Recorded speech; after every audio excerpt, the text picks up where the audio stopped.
Actually, it's always been the bar dues have done pro bono hours. That thing. Are you exempt? Yeah. My sister You was have at to the far maintain end of our just door to like cash those this. checks. That's what it was. Because the dues are paid on time. Where you live, but it's all where you live. I wasn't concerned with it. If it had just been me and not her, or vice versa, then I would have been concerned. We are not doing this trial. I think that we are going forward. She can represent herself. No, I'm kidding.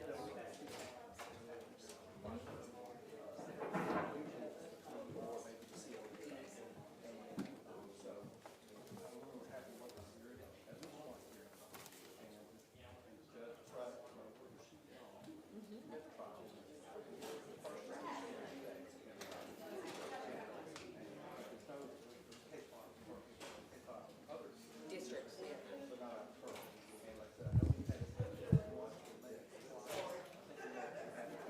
For jury instructions.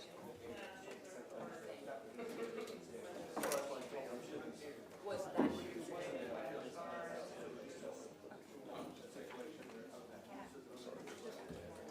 I need to know all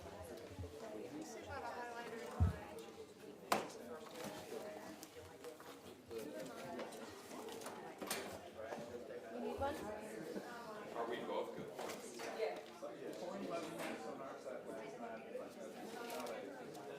I figured you guys would be like, all right. This is a minor problem. These be addressed when Sure. Sounds good. Next question. Good.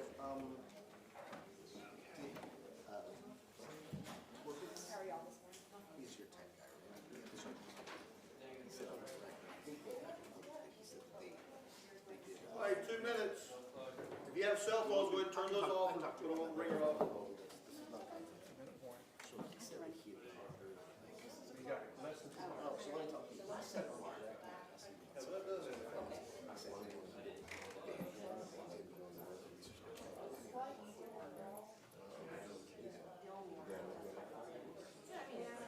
Webb, come here, buddy. I'm gonna make you do this since you completely did it backwards. I said, that's number 1, and that's number 8. And then 9 foot there goes 14.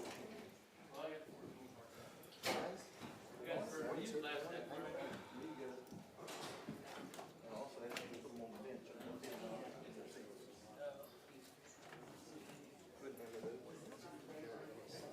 They're all.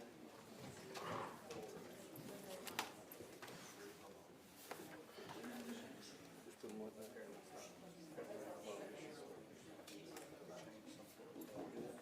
Should be starting with 5.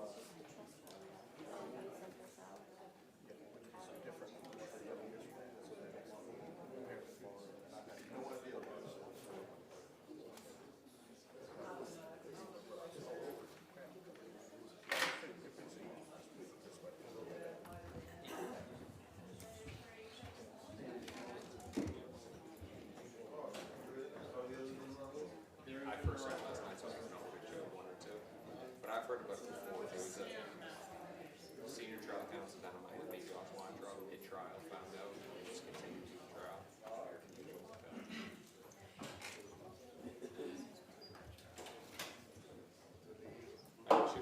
Maybe you should All check right. it there. Court's now in session. The Honorable Judge James C. Hankinson presiding. Be seated.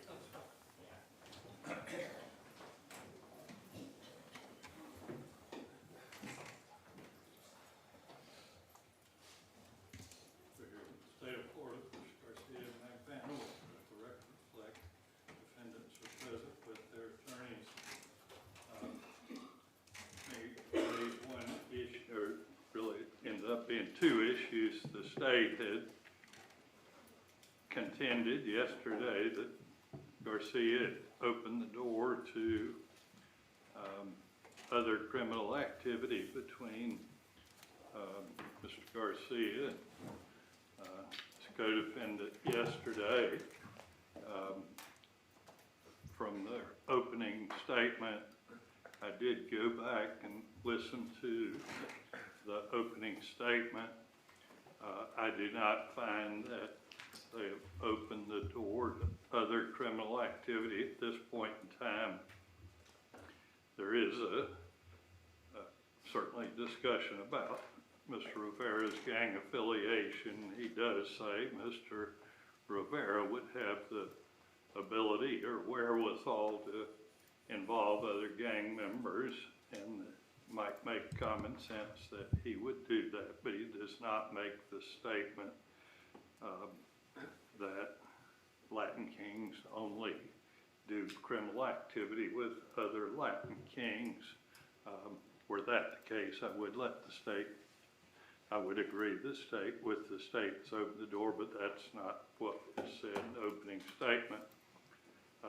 Although I wasn't watching it or listening to it for this purpose, there was an issue that I had forgotten that Mr. Sangané did bring up in opening statement.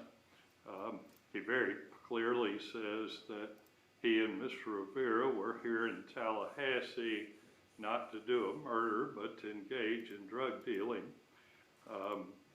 So there, the objection to, I think it was co-counsel's question about drug dealing, I think that Mr.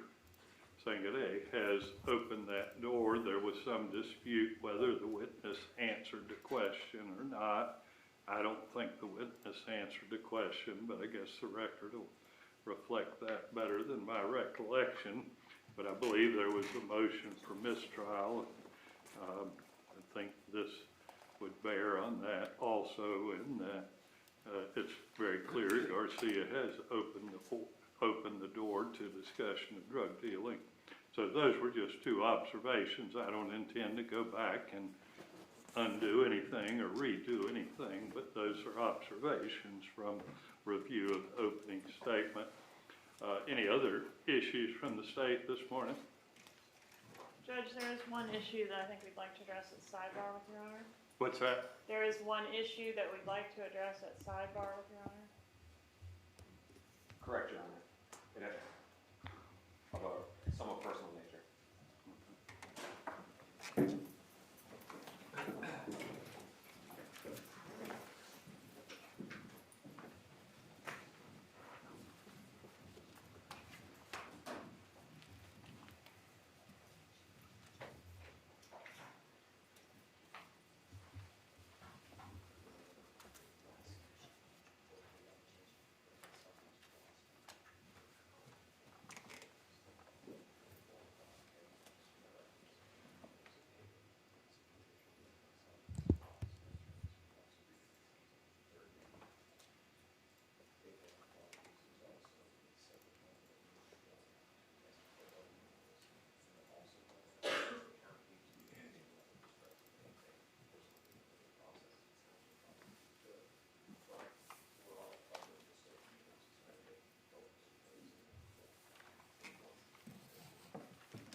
Anything else from the state?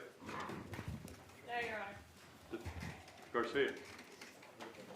McBanwell? No, Your Honor. All right, I said we were gonna discuss jury instructions a little bit.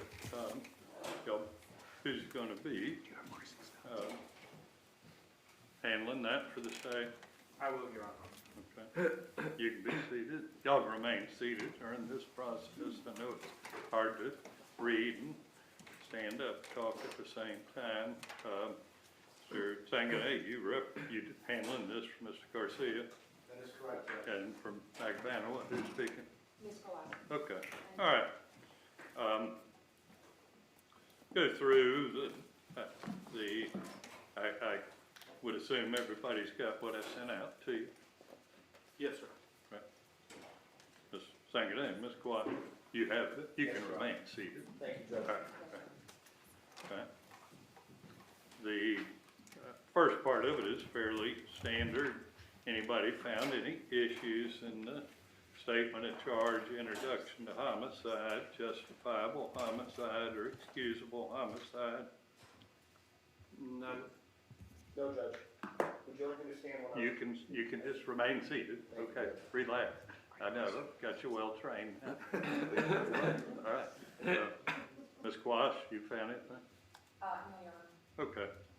First degree murder, the only theory that has been presented to the jury was premeditated murder.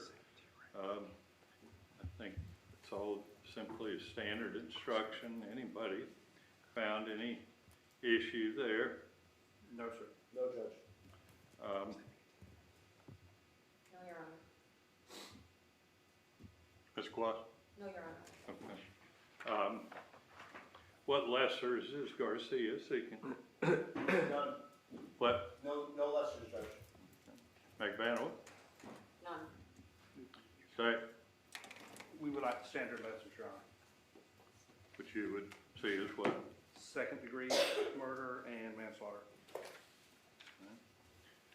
Any defense attorneys have any legal cause why I would not give the lessers second degree murder and manslaughter? It would appear they're category 1 lessers.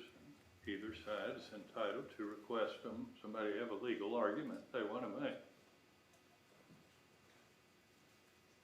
Your Honor, the only argument I make as to Ms. McDaniel is there is zero evidence to support a manslaughter or second degree as it is to my client because she's charged as a principal to first degree murder. So, and manslaughter, for example, is there's no specific intent there, so I don't understand. It would be a clash of legal terms if she's a principal to manslaughter. That's it. And Your Honor, if I may, I believe that they are category 1 lesser included. The government's theory and the evidence that they've produced doesn't qualify for either second degree or manslaughter. I think the factual evidence and the government's case does purport and abide by the jury instructions for first degree murder. So we'll reserve whatever the court is.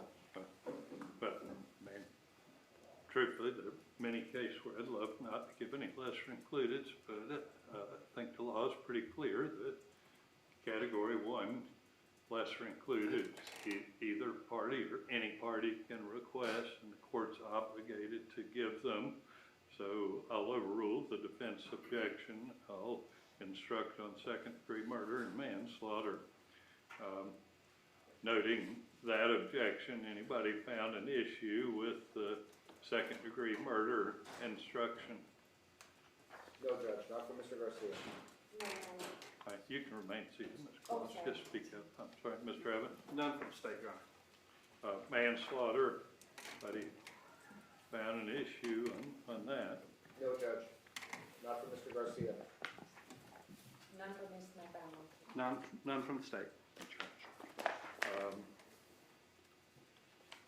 There's an aggravation of a felony by carrying a firearm. The second degree murder and manslaughter can be reclassified based upon the firearm. The 1020 life provisions only apply to second degree murder. That's why there's a difference as to one of them says as to second-degree murder, manslaughter, one says only as second-degree murder. Anybody found any errors or have an objection to that instruction? Not from Mr. Garcia, Judge. We object, Your Honor. There is no indication whatsoever that Ms. McDaniel was ever in possession of a firearm. Right. None from the state, Your Honor.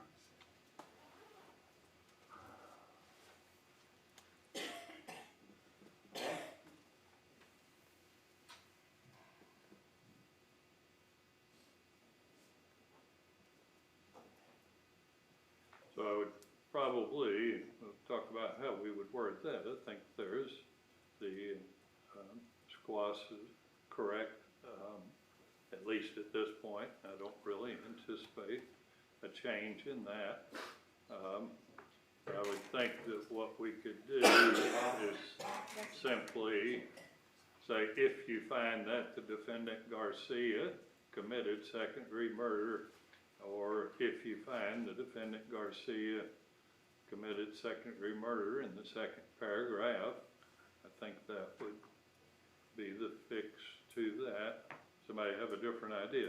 Your Honor, I don't know that needs to be done for this reason. In the first paragraph of the instructions you gave us, on the line, I guess it'd be the end of the first line, it says the defendant personally used a firearm.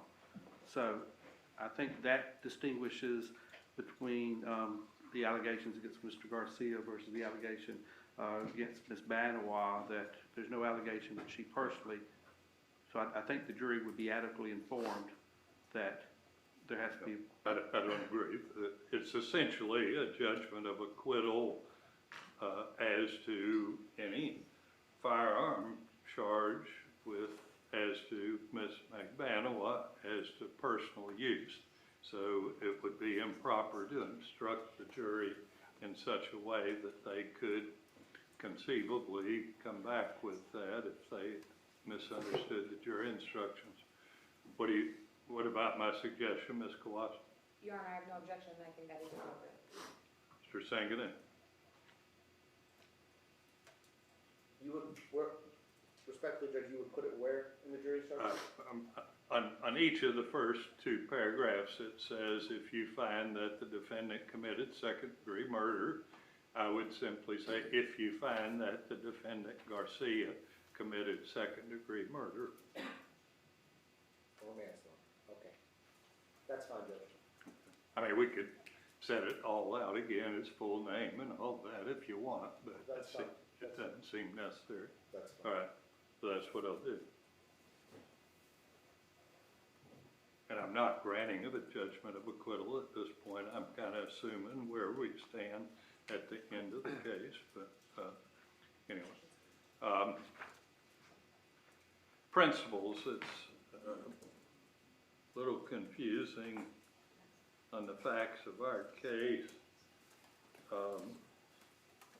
as to principle instruction, as to which one should be used or whether should be some combination of that. What's the state's position? State's position is that both of them should be read, Your Honor.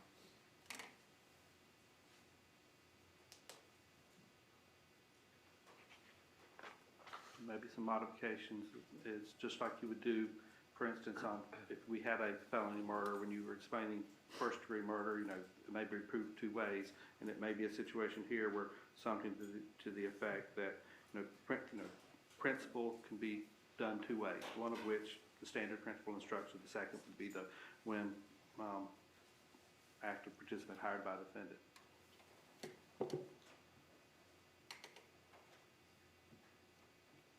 Garcia. Judge. Sorry, I was doing this hand up. I believe the general instruction relates to Mr. Garcia. I think that, I don't think the second principle portion applies to Mr. Garcia. I believe that Mr. Rivera's testimony was that Ms. Adelson, the lady he keeps referring to over and over again, was the person that was going to pay him. And there's no direct testimony that my client actually paid him. Well, could be construed that Mr. Garcia was paying Mr. Rivera, although Mr. Rivera was aware or had a belief where the money was ultimately coming from. Anyway, what's McVano's position? Your Honor, I would object to the principles when active participant hired by defendant. I believe the standard principle instruction sufficiently covers the allegations in the case. Subsection 2 specifically says that the defendant did some act or said some word. The jury doesn't need a specific instruction that specifically says paid or promised. I feel like it's giving almost like an improper bolstering to the state's theory. They can argue in closing argument that if you find that she paid for it, that is an act. I mean, to then have that and then another instruction separating paid for, if the jury instruction as it stands is sufficient enough for the jury. I didn't make this up. This is the standard instruction. What's that? I apologize, Judge. I just think that having both of them is not necessary and just the one would suffice. I think it would confuse the jury to have both. Mr. Evans? I don't think it would confuse the jury, and just because somebody's a subcontractor, to address Mr. Garcia's argument, that it doesn't take it out of being a principal hired by a defendant. So I think the evidence supports giving both instructions, and we would be requesting both instructions. I think they're both a fair and accurate statement of the law, and that's what the state is entitled to. Well, I'll reserve on that. We don't have to resolve everything today. I'm gonna rough something out and I'll send it to you. We can make a final determination at a later date. Is the defense seeking the independent act instruction?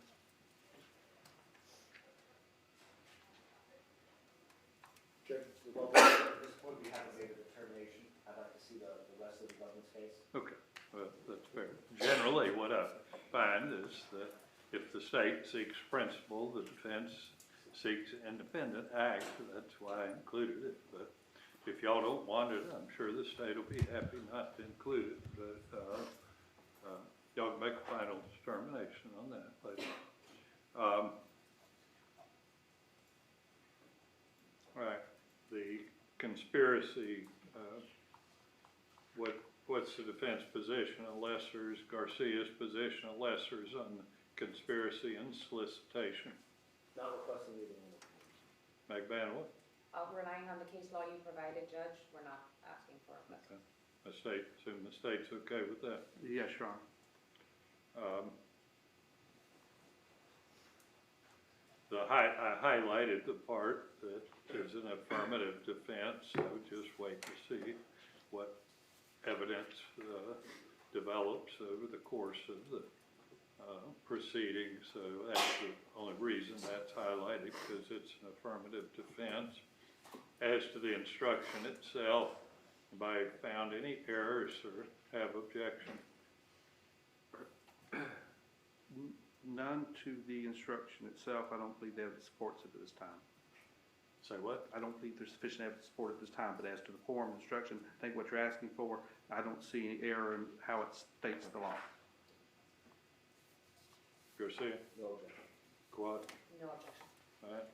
As to solicitation, it's the same thing I've highlighted. Make a determination at the end of the case whether there's evidence of a affirmative defense. But as to the instruction itself, anybody have objection? No, Your Honor. No, Judge. No, Your Honor. Those are the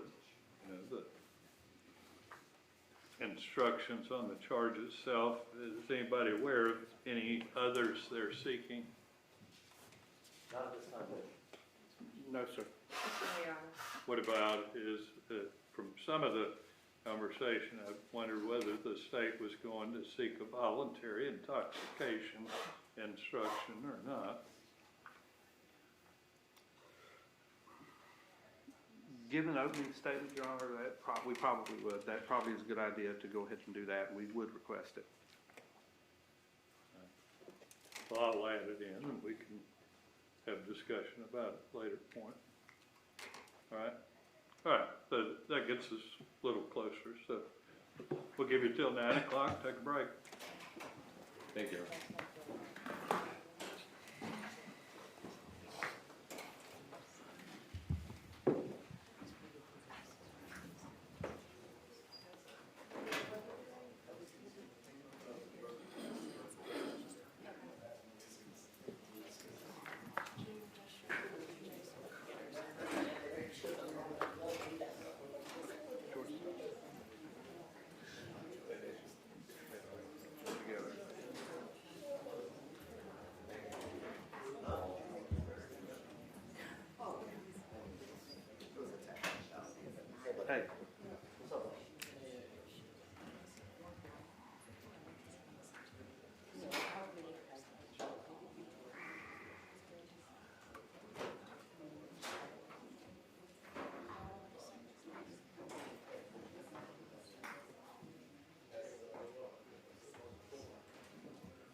Everybody be seated except the witness. If you would face the clerk and be sworn, raise your right hand, please. Swear affirm testimony about giving this case of truth, whole truth, and nothing but truth, so help you God. I do. Have a seat, please, ma'am.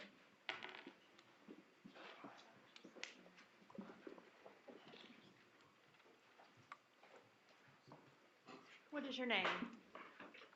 Hi, I'm June. I'm Chinda. Will you please spell Uchinda? UMCHINDA.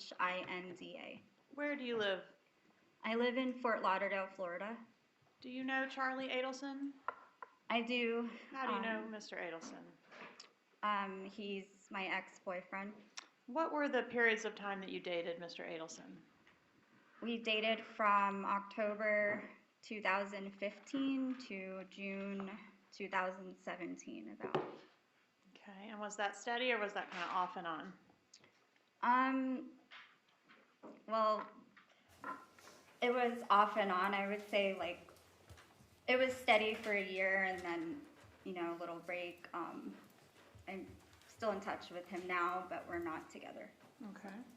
When was the last time you spoke to Mr. Adelson? Yesterday.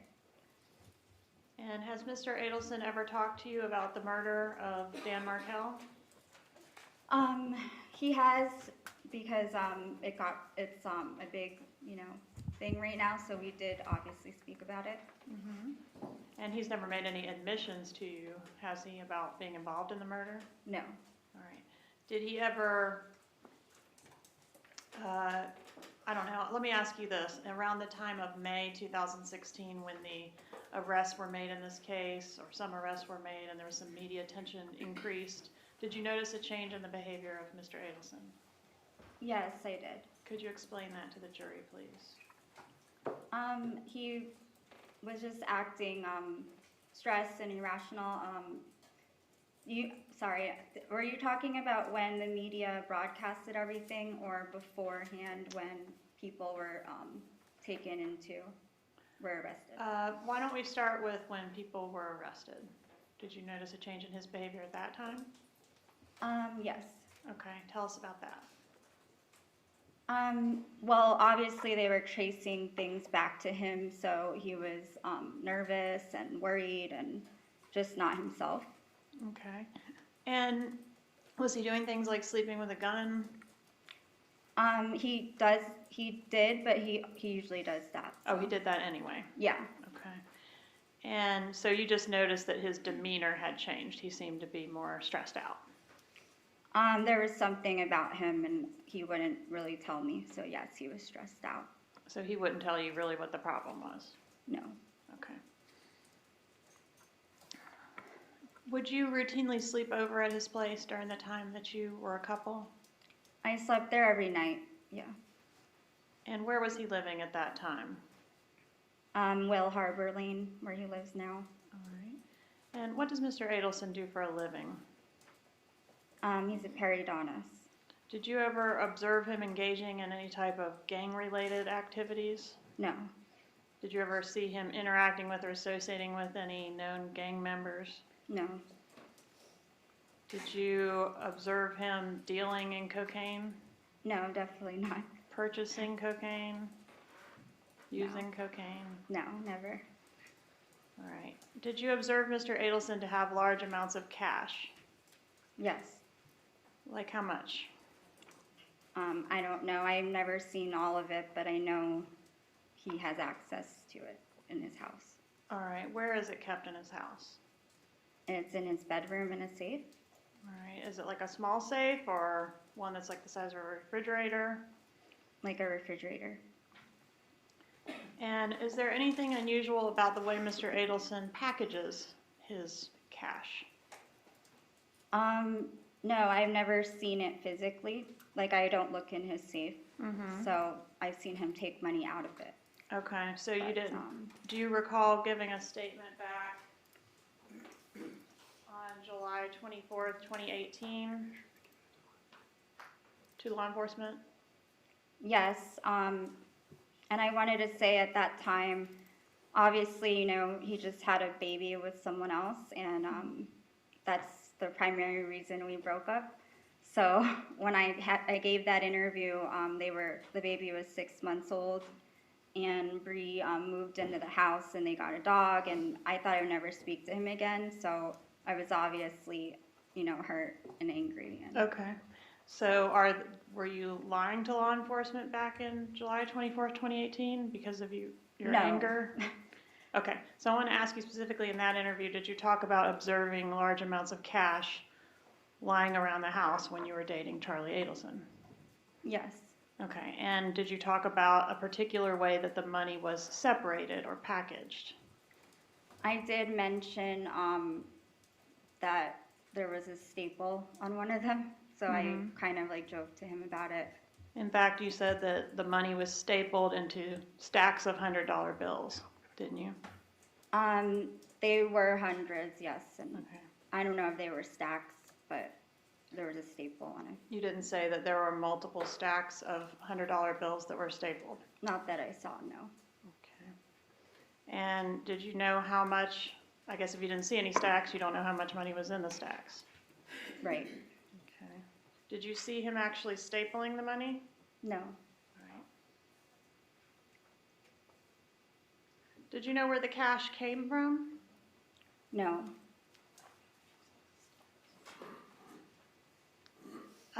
Okay. Did Mr. Adelson give you a lot of gifts during the time that you were dating?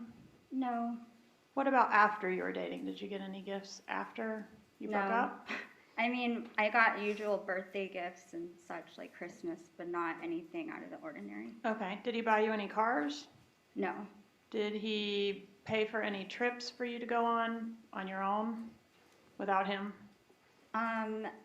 no, he helped me visit my sister for her wedding in Seattle Okay. And was that during the time you were dating or after you broke up? during. Okay. What about Catherine Magbanowa? Do you know who she is? I've seen her once. I have never physically met her, so no. Where did you see her? Well, we met briefly. I would say see or met. She worked at Jerry's, the dermatologist's front desk. So when I walked in, I was a patient of Jerry's, and briefly, she greeted me. All right. And what dermatologist was that she worked for? Broward Dermatology. All right. And the person you referred to as Jerry, that's Dr. Obed? Yes, And that was somebody who was close with Mr. Adelson? yes, All right. And were they roommates at some point? yes. Okay. So Ms. Magbanowa was working at the dermatology office. Do you know the time frame that you observed her working there? No, I saw her for a second, so I don't even know if she recalls. Okay. And did you notice an increase in Mr. Adelson's contact with Ms. Magbanowa after the media attention started in reference to this case? No. Do you remember giving that statement back on July 24th, 2016 to law enforcement? I remember something was brought up about Catherine's car needed to be fixed, so that was brought up, and I mentioned it to him, just asking about it. Okay, and did you tell law enforcement that Charlie started talking to Catherine a lot more after the media attention started? I noticed he met with her like twice, I would say, Okay. so. Did you ever know, Maybe about 2 times. did you ever know of Catherine Magbanowa working for Charlie at his dental practice? I'm sorry, yeah, periodontal practice.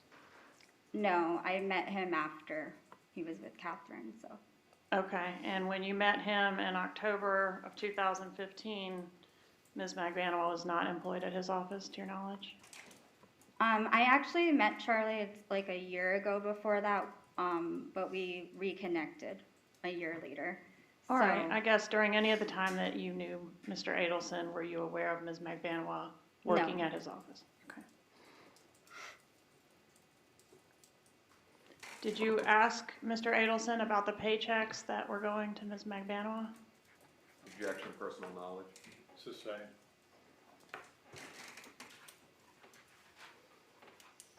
Did Mr. Adelson ever express to you interest in purchasing a BMW for Ms. McBanois? No. Did you tell law enforcement back on July 24th, 2016 that Charlie wanted to get her a BMW before the case, but said he couldn't do it because the cops were watching his spending? Objection, misleading the jury. I'll overrule that objection. Did you make that statement to law No. enforcement? You did not? I don't know if they confused it. Like I was asking for a BMW. I actually got one myself now, but before then I was talking to Charlie about it, and he just says, you know, there's so much going on. Okay, so you were referring to yourself, that Yes. he considered buying a BMW for you, but could not. It was brought up. He didn't consider it. He, you know, just a lot of, once the case started, everything kind of changed, so. Okay, thank you. Did Mr. Adelson ever mention to you giving Catherine McBanois a Lexus that his dad wanted to get rid of? Yes. And did he mention to you that he collected any money from Ms. McBanois in exchange for the Lexus? No, it was in her name though, I believe. Okay, so your understanding was that he gave it to her as a gift? Objection, proper opinion. Also speculation. That's it. A sustained objection.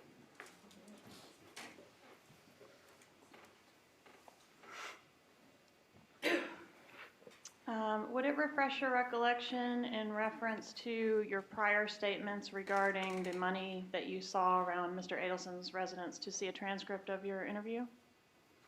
No. Objection, improper refrain. Withdrawn. All right.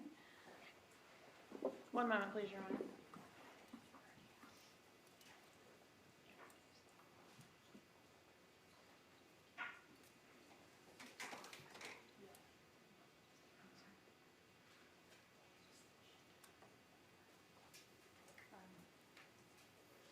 All right, did you say back on July 24th, 2018, quote, "But there was always stacks of hundreds like a lot of cash in there. I don't know exactly." Agent Sanford said, "Yeah." "Thousands and thousands of dollars, you think?" And your answer was, "Yeah." Agent Sanford, "Stacks of hundreds?" Objection, improper impeachment. Overruled. Your answer, "Yeah, like, it's like dollars to him. Like he, does that sound like what you said on the interview?" I would, something along the lines of that. Okay, exactly that, right? Or do you have a reason to think the transcript is incorrect? No, I mean, if I believe I was recorded without my knowledge during the transcript, so if that's what it said, then that's what I said. I don't remember. And did you also say on that occasion when you were interviewed by law enforcement, "So I was always like, who staples money and stuff? Like, use a paper clip or something." And then there's a question, "So you've seen his money stapled together?" Answer, "Yeah." Was that your statement? Yes, well, I mentioned he had the staples on the hundreds before. And then did you also say, "One thing I did, like, I thought was weird was I had one time, like, he was giving money to count or something, and all of his money is, like, stapled together, the hundreds in bundles." Objection, improper impeachment. Overruled. Did you make that statement, Ms. Chindi? I don't recall. Okay, and it would not refresh your recollection to review the transcript? Objection, improper impeachment. Overruled. I can. If it's there, then I'm assuming I made it. Let her read it. That's Sure. okay. So I don't. Page 42, lines 18 through 23. It's small, so it's this portion here. Just take a moment and review it.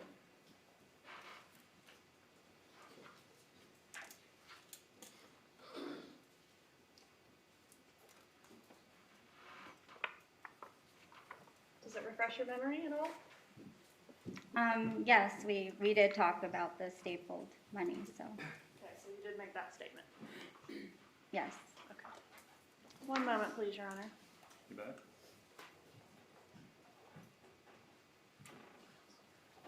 No further questions. Garcia. Thank you, Judge.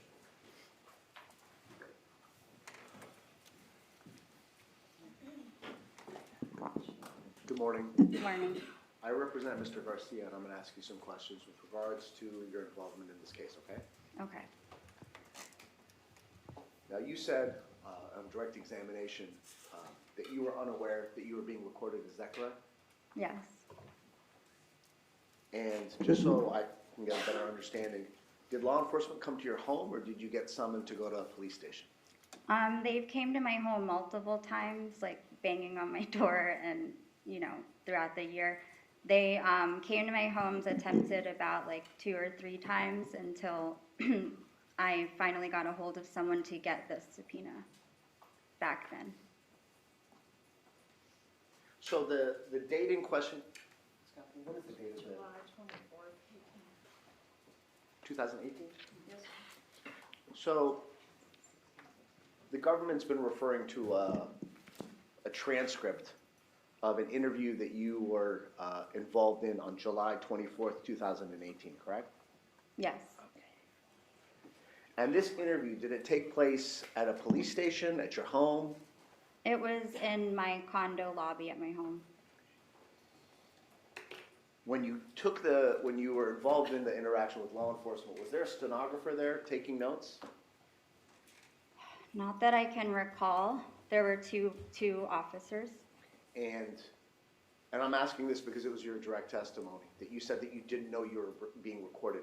So I would assume they didn't advise you that we're recording the statement? Right.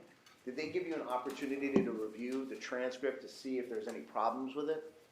I didn't even know they took what I said and put it anywhere, so. So you wouldn't know when they turned the recording on versus them not recording, correct? I'm sorry, what was Let me ask that again, I'm sorry. So No, since it's you didn't know they were recording it, it would be impossible for you to know when they began recording it, correct? Right. So you can't tell the members of this jury whether or not prior to the beginning of this recording that they discussed stapling the money together, correct? Correct. Now you were with Charlie Adelson from October of 2015 Yes. until June of 2016. 17. I'm sorry, 17. Almost a 2-year relationship, correct? Yes. And it was your testimony that you would spend almost every night at his house, correct? Yes. During this 2 years, did you ever see him smoke marijuana? Yes.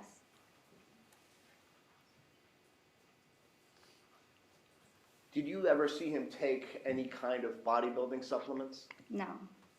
You know he went to a gym, correct? Yes. He would work out? Would I work out or? I'm sorry, no. I'm He sorry. He would work out, right? Yes, he has stuff in his house, like a gym, a home gym. Did he have a gym that he would go to, like a membership gym? Yes. And would it be safe to say that Charlie Adelson had a wide spectrum of friends, correct? Yes. Would it also be safe to say that Charlie Adelson, I don't know if this would be a correct designation, but he frequented nightclubs? Not, like, what do you mean by frequent? Did he go to nightclubs in South Beach? He went to nightclubs, it wasn't specifically South Beach when I was with him. So he would go to nightclubs in multiple areas of South Florida. Would that be a better generalization? Honestly, when I was with him, he didn't go to clubs like a lot. We went to Vegas one time and we went there to clubs and to Miami once and like maybe Fort Lauderdale, but it wasn't frequent enough like that, so. And you began dating him in 2015, correct? Yes. So you don't know what his frequency of going out to nightclubs was in, let's say, 2013 Right. or 2014, correct? Yes. And you also wouldn't know whether or not he was doing cocaine in 2013, correct? Right. Or 2014, correct? Yes. But he did smoke weed in front of you. Yes. Did you smoke it with him? I have, yes.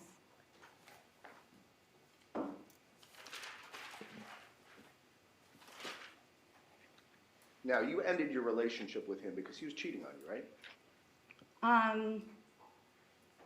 That was the primary reason. Yes. So he was withholding things from you, right? Right. We were on a break and got back together and found out That he got another girl got pregnant. pregnant. Right.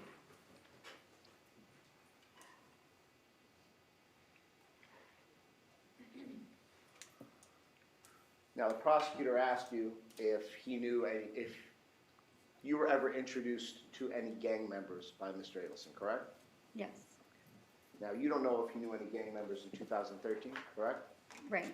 You don't know if you knew any gang members in 2014, correct? Correct. The only information you can give this jury is what occurred in your relationship, which started in October of 2015. Is that correct? Yes.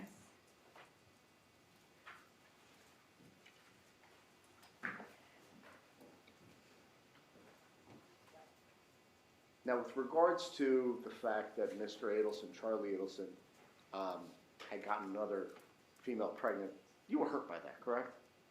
Of course. And when the police spoke to you on that interview in summer of 2018, the police told you about the stapled money, correct?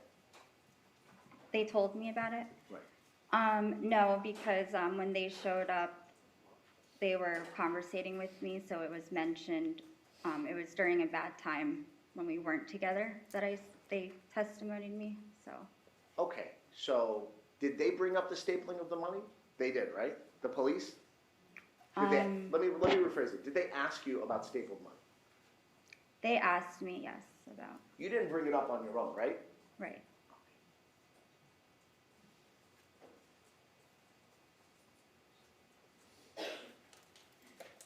You said that you spoke to Mr. Adelson yesterday.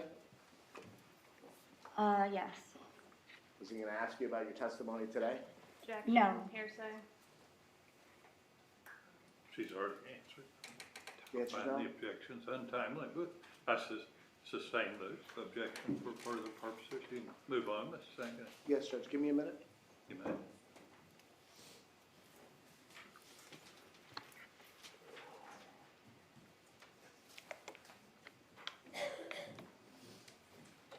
I have no further questions of this witness. Thank you. Thank you. Yes, sir, thank you. Good morning, ma'am.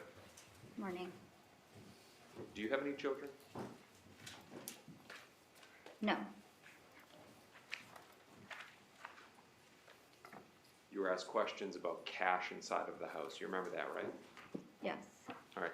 Now, Charles Adelson was a generous guy, right? Yes. In fact, at one point you explained in your statement how you had counted the money because he would give loans to people, to friends. He helped out friends and gave loans. I didn't physically count the money he gave out to them, no. Fair enough, but you knew that he would lend out money to people that needed it and they would pay him back. He's told me, yes.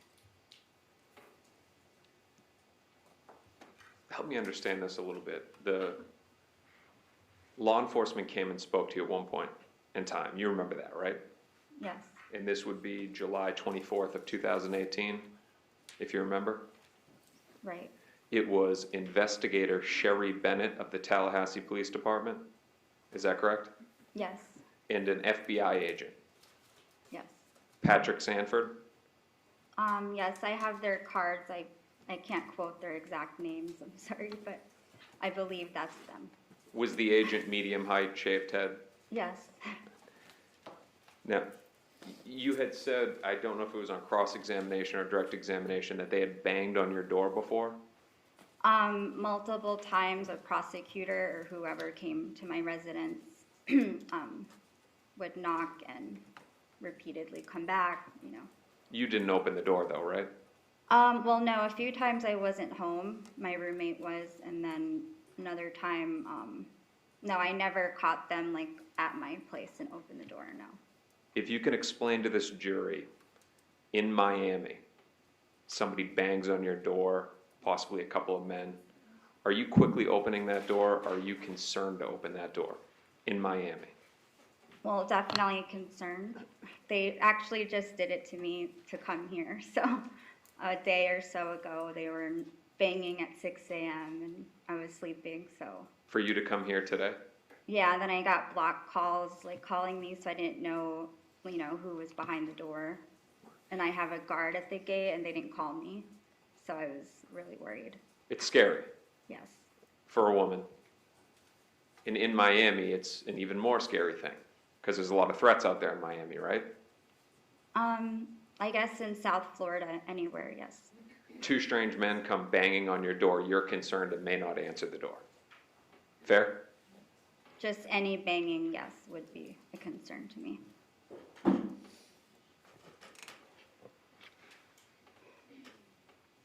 Agent Patrick Sanford, investigator Sherry Bennett, they sit down with you to talk to you.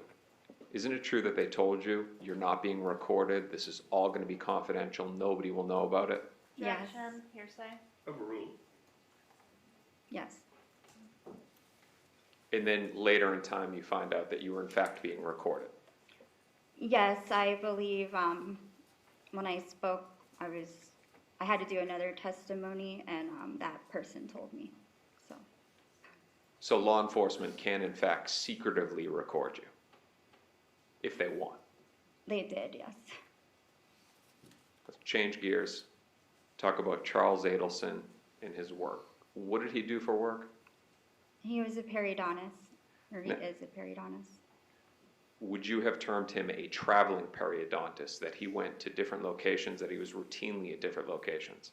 Primarily, yes. Now, you were in a relationship with him, and you explained it kind of off and on between October 2015 and June of 2017. Did Yes. you get familiar with his work practice? With the Adelson Institute, or with his schedule, you mean? Schedule's the better way to say it. Yes, of course. Would he be at the Adelson Institute every day, 8 o'clock in the morning there until 5, or was he all over South Florida? He was all over. He had appointments at different offices. He stopped in his frequently as well, if needed. Now let's talk about Miss McBanoy. You were asked questions about whether she did or didn't work for Charles Adelson. Yes.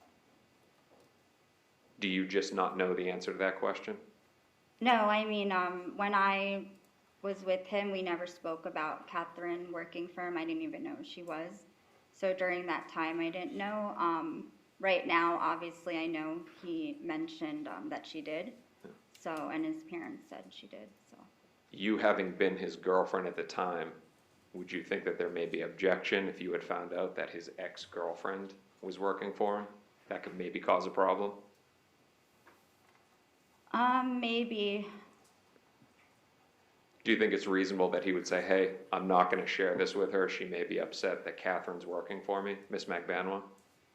Maybe, yes.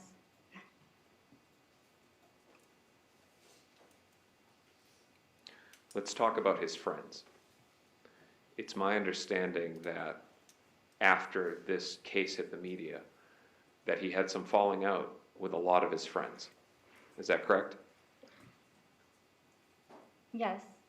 But he kept a few of them, a few friends. He maintained a few of them, right? Are you talking about at this moment, or, within the last 2 years or so? All I have to go based on is your statement in July of 2018, correct? But my question is this, was Sully one of the friends that he maintained? Yes. Do you know Sully? Yes. He's a mechanic, right? Yes, he was. He just sold his business, so he's doing something else now. And that business was the eco-friendly body shop. Correct. What does he do now? He got another position and moved to Orlando. I'm not 100% what the title is.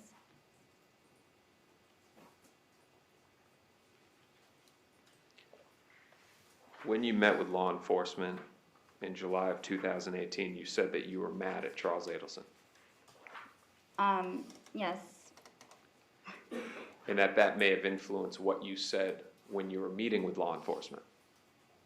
Definitely. I felt like I was very vulnerable at the time, so when they showed up, it was kind of like conversating with, somebody that had sympathy for what I was going through. It was just such a terrible time for me while the other woman was pregnant. So it was during all that time when she just had the baby. So yes, I was very upset. At him, at Charles Adelson. Yes. And do you believe the investigators played on your emotions? Yes, Now, let's go in the months and the years prior to that. You had seen about this case in the media, right? yes, In fact, at one point in time, they confused you with Miss McBanwa, and the news posted pictures of you online. right. And at that time also, I didn't even know about the case, so they took whatever I said and spun it around. And Between you somehow being dragged into it and also you dating Charles Adelson, who was in the middle of it, you then began to look at a lot of the media stuff, right? yes, And you were well versed on the case when you started talking to law enforcement in July of 2018, right? right. They advised me of the case right there in front of his house when they showed up. But what I'm getting at is that you knew about the case well from the media, right? No, I never knew about this case at all until I pulled up to his house that day, and the person outside told me about it. It will help me understand this because I'm getting a little bit confused. That day that the media pulled up in front of the house, that was well before law enforcement came and met with you, right? About a year ago, we were still together then, yes. When you say a year ago, you're not talking about a year from today, you're talking about 2017, a year prior to the statement? Yes, All right, so 2017, you get confronted by the media. They put your picture on the internet. They confuse you with Miss McBanwa. You then get involved in all the media, and a year later, you then have this conversation with law enforcement, right? right. And at that time, you're really mad at him. Yes, I was, everything, like, depressed, horrible. All right. Let's go to the final topic. Prosecution asked you about how his mood changed at one point in time. He was, yeah, I think your words were that he was stressed and irrational. Is that correct? Right. Would you agree with me that it was obvious through the media, through everything that you had seen, through Ms. Kappelman herself on TV, that they were trying to build a case against Charles Adelson and Catherine McBanwa? Definitely. One brief second, Your Honor.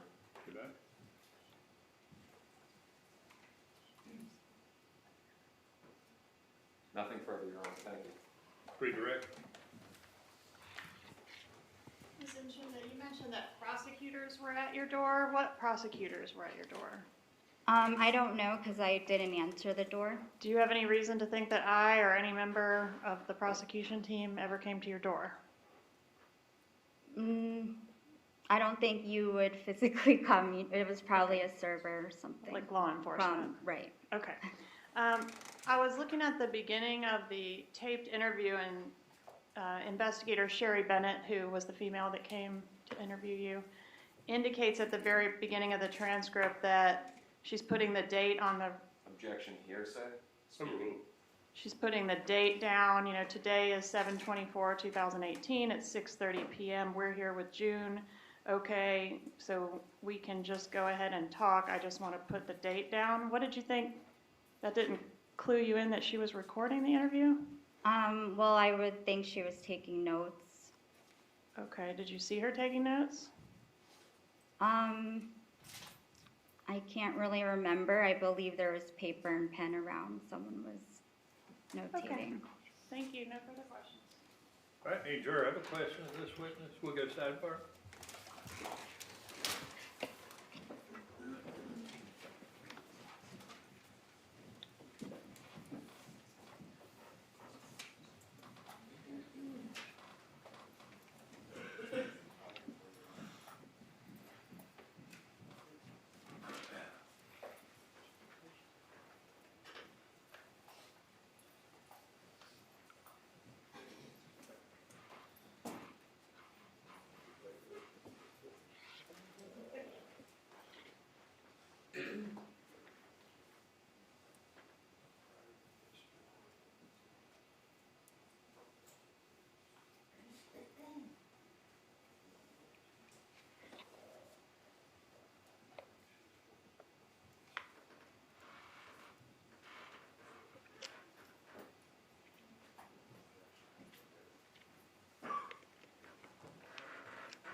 believe you indicated you talked to Charlie Adelson yesterday, is that correct?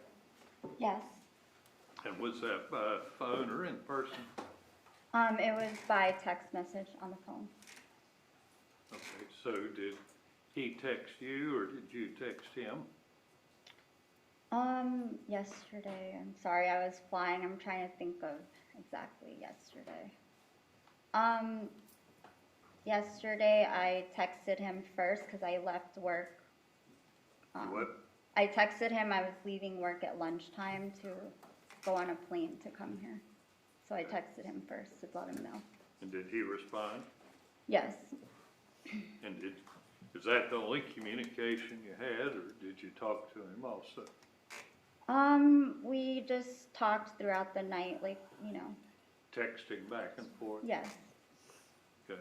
And prior to yesterday, when was the last time you had talked to him, either in person or by text or email? Maybe 2 days before or the night before. Ms. Kappelman, any follow-up? No follow-up. Garcia? Give me 1 second, Judge.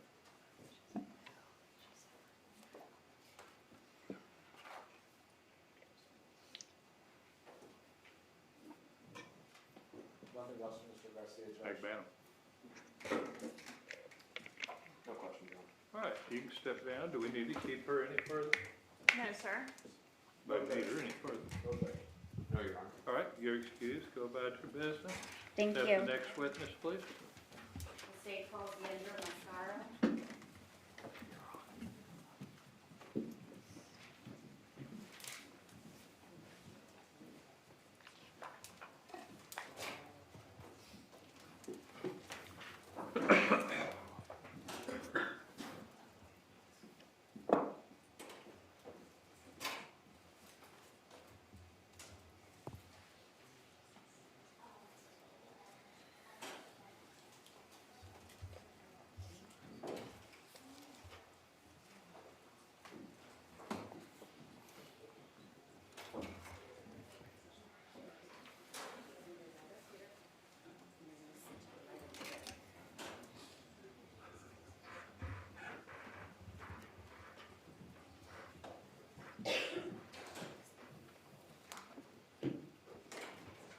If you would face the clerk here and raise your right hand, please. I swear from testimony about in this case, be true, tell truth, and nothing but true stuff to God. I do.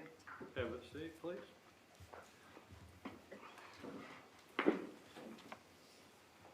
You may proceed. Good morning. Good morning. Can you introduce yourself to the jury, please? My name is Aindra Velasquez Mascaro, Yindra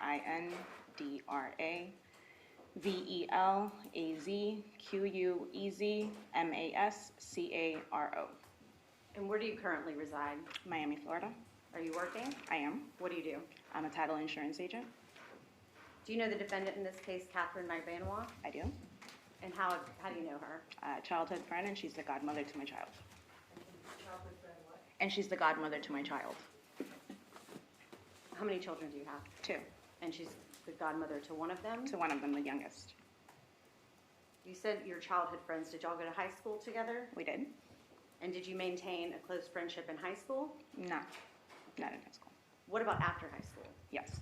When after high school did y'all start to become My more- 25th birthday, to be exact. And when is your birthday? October 5th, Of what year? 1986. I'm sorry to ask, but It's okay. 1986. Correct. So if y'all reconnected or started getting closer on your 25th birthday, that would be around October 2011. Correct. Was it after that time that you had this child that Catherine Magbanois became the godmother to? Yes. And when was that child born? She was born 3/4/15. Do you know Sigfredo Garcia? I do. How do you know him? Childhood friend as well. Did he attend high school with you and Ms. Magbanois? Not really. We just knew each other from the neighborhood and stuff like that. We all grew up together. How would you describe your relationship, or strike that? Did you also know him due to his involvement with Ms. Magbanois? Correct. And what was their relationship like? They were dating for a pretty long time. They started dating in high school, didn't they? Yes,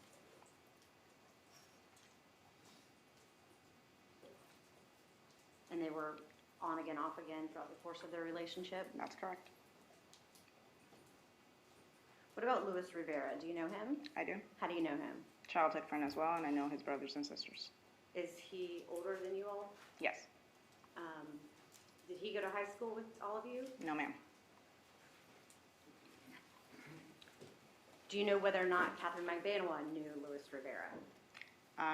Through Sigfredo, yes. Were Catherine Magbanua and Sigfredo, or strike that, were Catherine Magbanua and Luis Rivera very close? No, ma'am. What about Sigfredo Garcia and Luis Rivera? Were they close? Yes. Would you describe their relationship as being brothers? Yes, ma'am.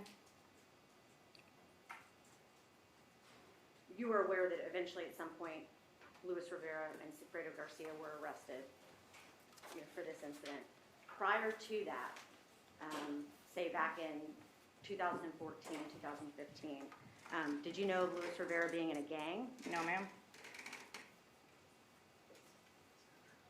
I want to ask you some questions next about Ms. Magbanua's employment. Are you familiar with her employment over the years? Yes. Or at least after your 25th birthday when y'all got Yes. closer. When you first reconnected with her on your 25th birthday in October 2011, where was she working at that time? She was doing brand marketing, like for different clubs and that stuff, and the dental office as well. So brand marketing is doing what exactly for clubs? So when there's like different liquors that they're trying to introduce into the club and stuff like that, she would do, like the tastings and stuff like that outside of the clubs. So kind of like promotion. Correct. And that she had started at the brand marketing and then started working at a dental office. That's correct. And the dental office that she worked at, where was that located? South Beach. And do you recall the dental office name? Sophie something. I don't remember. Does Sophie Dental sound There you go, correct? Sophie. Yes. And approximately what year did she start working at Sophie Dental? It was around the same time that we reconnected, so I would say it was in the 2011 portion of the year. Would it refresh your memory to see your deposition transcript? Sure. As to when she started working there? Take it up one moment, Judge.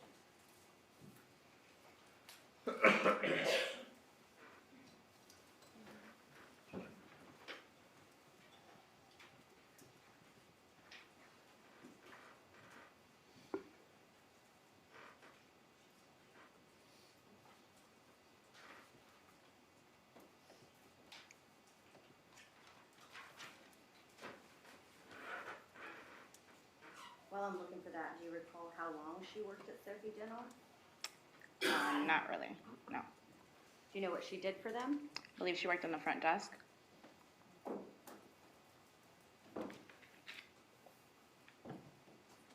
At some point while she was working at Sophie Dental, did she stop doing the liquor promotion or the brand Yes. marketing? Yes. While she was still at Sophie Dental, did she pick up a new, different job in addition to the dental office? During the time that she was at Sophie Dental? Yes. Did she start working at Club Fate then? Yes. And when did she begin working at Club Fate? I don't recall the year.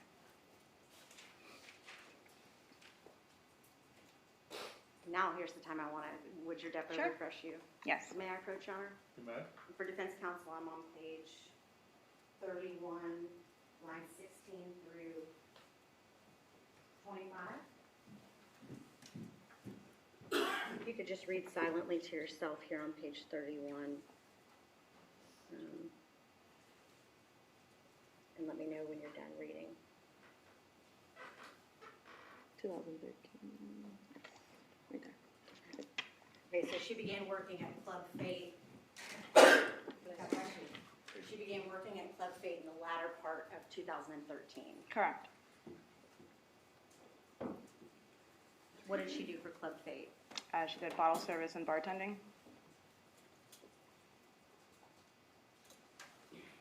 So she was doing Sophie Dental and Club Fate, or only Club Fate at that time? Mostly Club Fate. At one point, she stopped working at Sophie Dental. So there was a time period that those two employments overlapped, but eventually she quit the dental office and just did Club Fate. That's correct.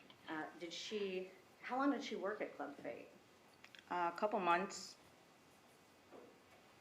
Did she tell you why she quit working there? They were having issues with their accounting, and she was getting paychecks that were bouncing, so she was over it at that point. So at Club Fate, she was receiving paychecks? Yes, They just weren't going through. correct. So that's why she quit there. And then did she start working somewhere different? Yes, Where did she start working at that time? Hollywood Live. Did you work at Hollywood Live at the same time that Ms. McVanwa did? Yes, ma'am. When did you quit working at Hollywood Live? Shortly before becoming pregnant. Well, When- when I found out that I was pregnant And this is the pregnancy, with my second child. I found out in July of 2014. so you found out you're pregnant, it was actually July 4th, 2014, is That's that right? correct. And you quit shortly before finding out you were pregnant on July 4th, 2014? Yes, Eventually, did Catherine McVanwa quit working at Hollywood Live as well? yes, Did she quit before you or after you? before me. So I'm trying to create a timeline. If you quit before finding out you were pregnant July 4, 2014, and she quit before you, she must have quit before July 2014. Yes. And approximately how long before you quit did she quit? I want to say it was about a month and a half, maybe 2. So maybe April or May 2014 she Yes. quit? And I'm not trying to be rude, but the court reporter, I need to make sure I finish my question before you give your answer so that it's clear for the record. You got it. I know it's hard to do that. So if you quit prior to July and she quit maybe a month or 2 before, would it be fair to say she quit Hollywood Live maybe May of 2014? Sounds correct. Do you know why she quit working there? She was over the club scene already. She didn't want to work in the clubs anymore. She'd get tired.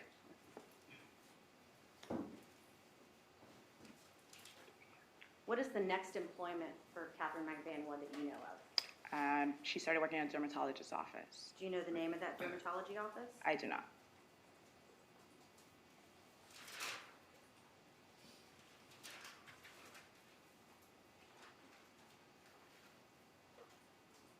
Do you know who owned that dermatology office?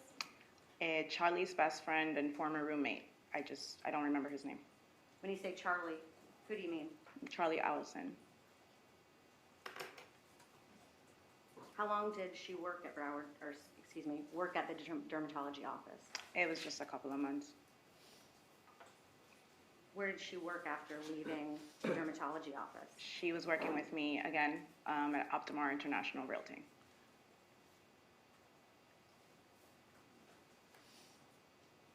What was she doing at Optimar? She was an assistant to one of the realtors. How long did she work as an assistant to one of the realtors at Optimar? It was for a short period of time. She stopped working in May, end of May of 2016.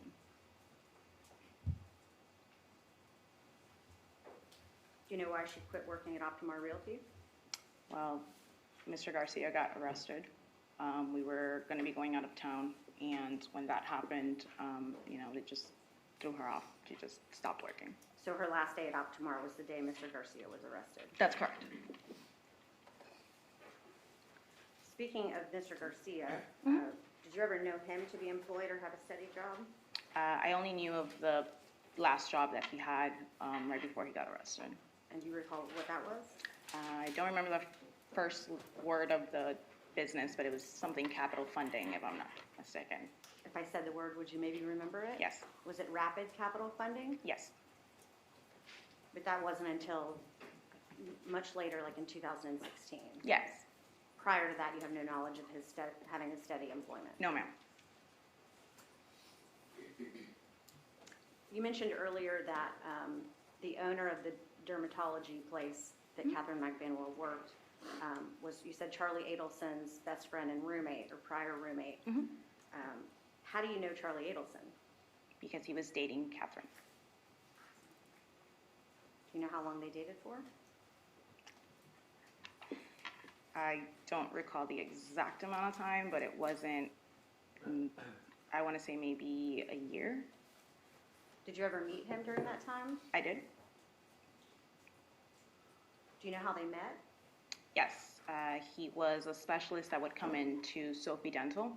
and they met because she worked in the front desk. Was he a regular doctor at Sophie Dental? No, ma'am. He would be called in specifically for certain clients that needed him for implants or whatever it was. And he's a specialist, he's a periodontist? That's correct. Okay, so just every now and then he'd come in and that's how they met and began dating? Yes. So would it be fair to say that the time frame of their relationship at least had to have initiated during her employment at Sophie Dental? Yes.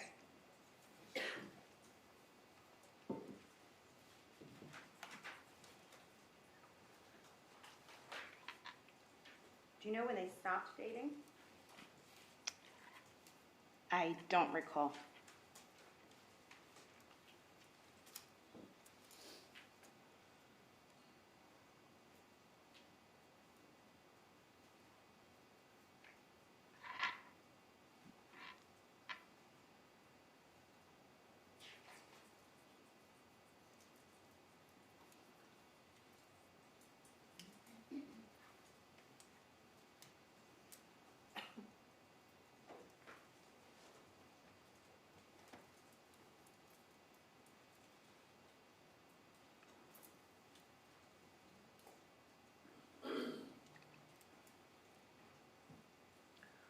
When Miss McBanoa was dating Charlie Adelson, did she bring Mr. Adelson around you a lot?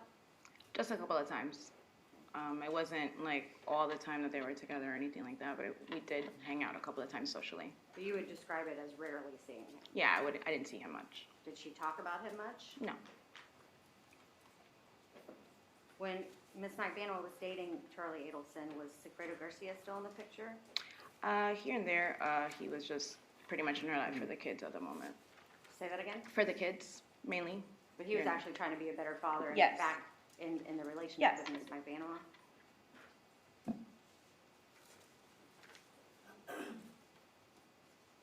Would you describe Mr. Adelson as being wealthy? He's comfortable. I mean, he has a lot of toys and money, right? Yes, but we also live in Miami, where, So wealth is relative, maybe, yes. in Miami. But he did own a limousine. Yes, he did. He owned multiple vehicles. Yes. He owned jet skis, Yes. a boat. Yes, a small boat. He had a place on the water in Fort Lauderdale. Yes. During the time that Miss McBanoa and Charlie Adelson were dating, were you aware of Miss McBanoa getting a breast augmentation? Yes. Do you know how she found the doctor to perform that breast augmentation? Apparently, Mr. Adelson knew the doctor. Did she tell you how much that surgery would cost? She predicted it was going to be about $6,000 or $7,000. And you mentioned that this breast augmentation was during the period that she was dating Charlie Adelson, Yes. right? Who took care of her during her recovery after the breast augmentation? Mr. Garcia.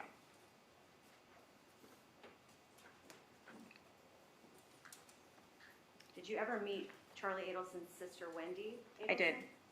And when did you meet her? Father's Day weekend, Do you recall of what year?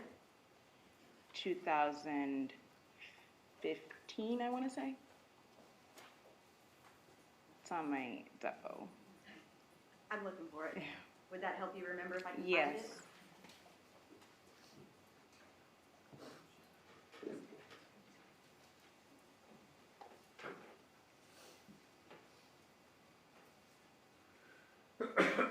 May I approach, Your Honor? You bet.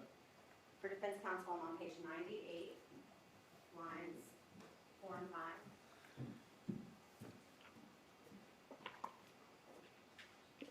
Till 14. Okay, so Yes. Father's Day of 2014. Yes. What were the circumstances surrounding your meeting Wendy Adelson? We just met up at the pool and at the beach downstairs from her parents' place. That's down in Miami? Yes, correct, in South Beach. And who all was there that day? Charlie, Katie, myself, and sister. I'm going to show you a photograph. It's an evidence of State's Exhibit 36.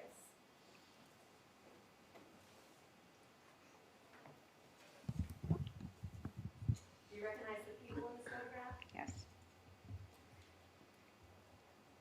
Who is the individual on the far left? Katie. Catherine McBanoa? Yes. Wendy, And then who's that on the far right? me. Thank you.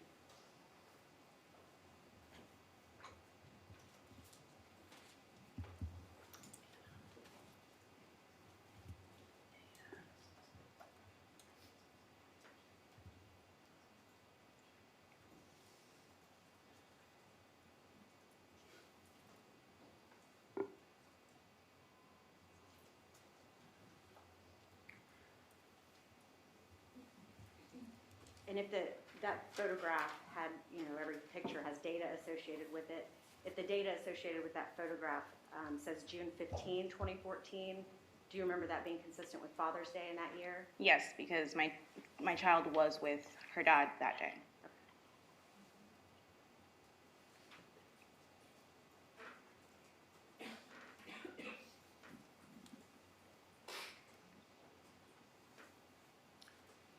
Once, and I don't think you've been able to remember a time frame for when Catherine McBanwa and Charlie Adelson broke up, but do you recall it being several months before Ms. McBanwa got back with Sigfredo Garcia?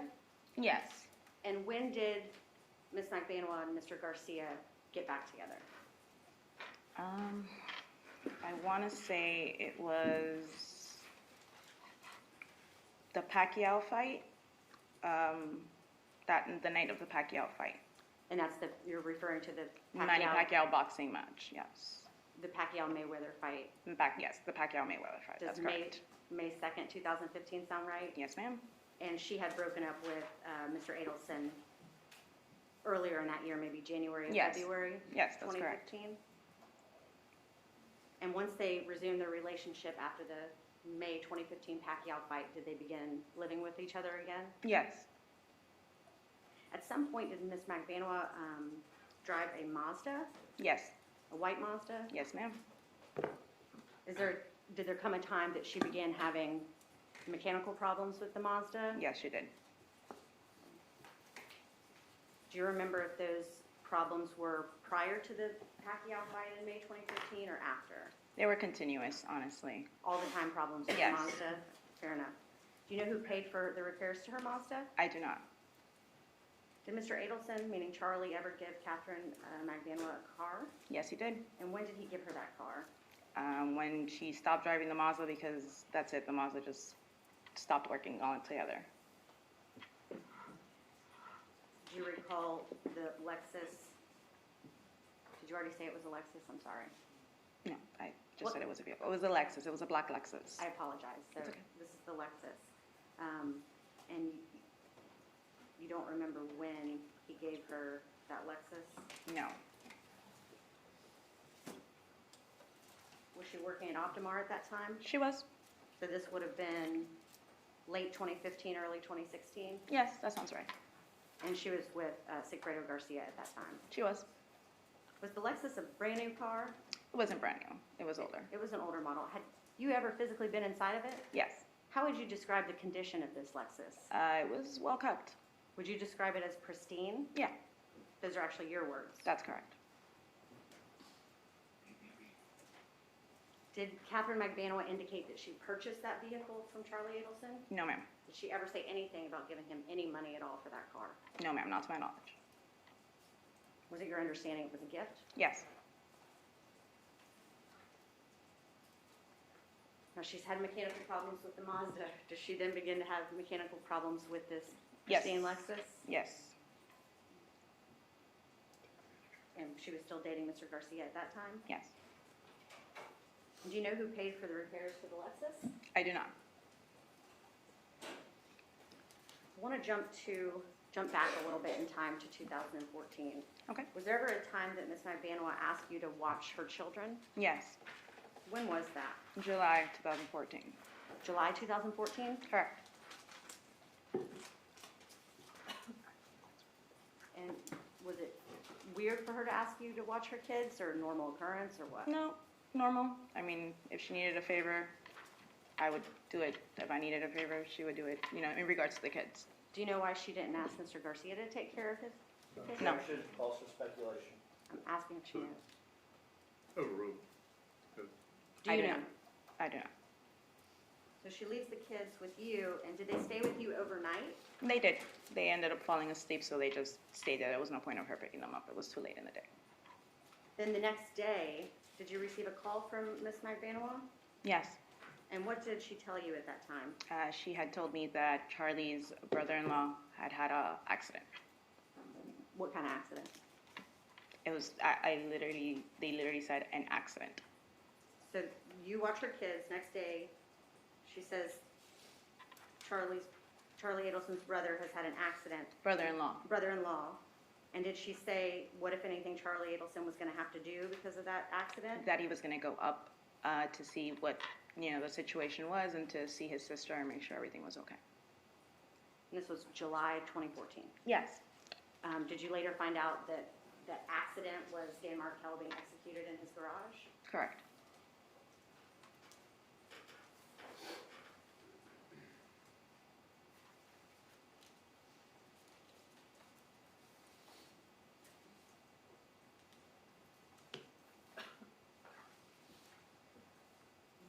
Do you remember when Sigfredo Garcia was arrested?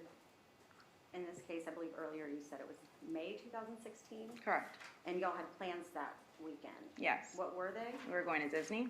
And who all was going on that trip? My ex-husband, myself, my 2 kids, Katie, Mr. Garcia, and the 2 kids. And did Ms. Magbanua continue to go on that She did not. trip with you all? After Mr. Garcia was arrested, what type of contact did you have with Ms. Magbanua after that? Not much. Here and there, I would just ask her how the kids were doing and how she was holding up. You would describe it as her kind of going off the radar, right? Yes. She didn't really talk to anybody at that time? No, ma'am.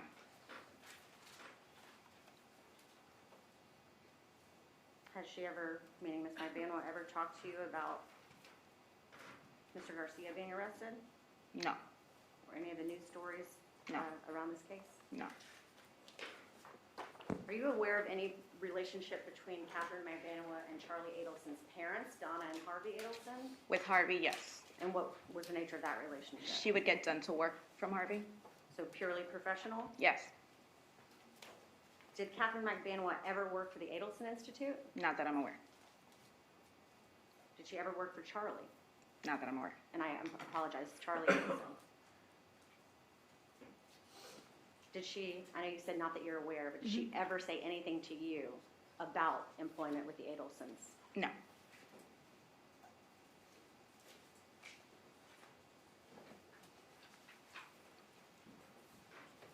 I could have one moment, Your Honor. No.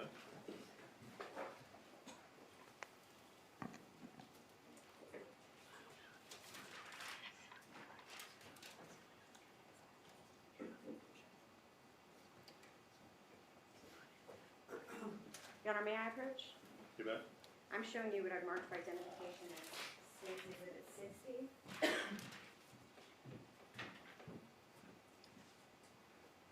Do you recognize the people and objects in State's Exhibit 60? Yes. And how do you recognize them? That's Katie and Charlie. And do you recognize any of the vehicles in this photograph? That's the Lexus that was driven, and that was Charlie's vehicle at the time. Okay, and are these accurate depictions of the condition of those 2 vehicles, the Lexus as well as the, is that a Mercedes? Yes, it is. I'm sorry. Being driven by Mr. Adelson Yes. during the times that you testified about today? Yes, ma'am. Your Honor, at this time I'd offer into evidence State's Exhibit 60. Any objection? None from Mr. Garcia? Only objection, Judge, is she can't testify when that was taken. So what? She can't testify to when it was taken. She said during the time that she's testified to, that's over a 2 years span. Do you have any idea when this was? I do not. I know that those are their vehicles, but I do not when that was taken. Can I ask an additional question? No. And my main point here is, are these accurately reflect the condition of the vehicle in question, the Lexus that was given by Mr. Adelson to Catherine Magbanua? Yes, ma'am. I'll overrule the objection. That's it. Motion to publish, Your Honor. Good night.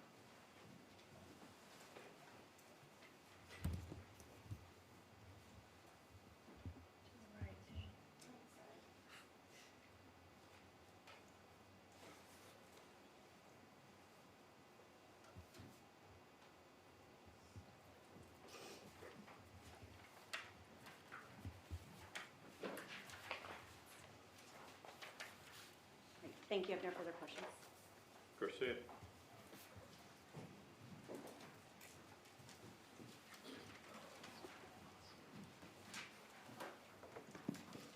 Good morning, Ms. Velasquez Mascara. I pronounced that correctly? Velasquez. Velasquez, I apologize. I represent Secretary Garcia. I'm going to ask you some questions with regards to your involvement, as well as your involvement in this investigation, as well as your testimony today, okay? Okay. So, you indicated that you've known Sigfredo Garcia since childhood, correct? Yes. You also indicated that you knew Luis Rivera also since childhood, is that correct? Yes. And when you describe childhood, would that be teenagers or before that? Before that. So, 8 years old, 10 years old, something around there? Around there. Okay, so you would agree with me, so around 20, 25 years you've known Luis Rivera? Yes. You ever gone to the beach with Mr. Rivera? The beach? Yes. I mean, we live in South Florida, right? As in, like, gone to the water and gone to the beach No, with no. him? Ever been socializing with him outside during the summertime? No. Did you ever go to the pool with him? No. Did you ever spend any time alone with him? No. So when you say he's a childhood friend, this is just someone that you met at an early age, Correct. and that he would it be closer to say that he was maybe an acquaintance versus a friend? Yes. Would you call him on your cell phone? No. Have you ever called him on your cell phone? No. And in today's day and age, I have to ask, have you ever text messaged him? No. Send in an Instagram direct message? No. A Facebook, Facebook message? No. A tweet? No. Okay. So this is simply someone that you've known kind of at arm's length, right? Yes. And they also asked you, the government asked you, if you knew whether or not Mr. Rivera was a Latin king, correct? Yes. And your answer was no. No. And you'll agree with me that, as you indicated before, this was kind of an arm's length relationship, correct? Correct. Have you ever seen Mr. Rivera without his shirt on? No. Were you aware that he had a gigantic tattoo? Mr. Sanganet, she just said she'd never seen him with his shirt off, so move on. No problem. Were you aware that he had a tattoo on his stomach? No.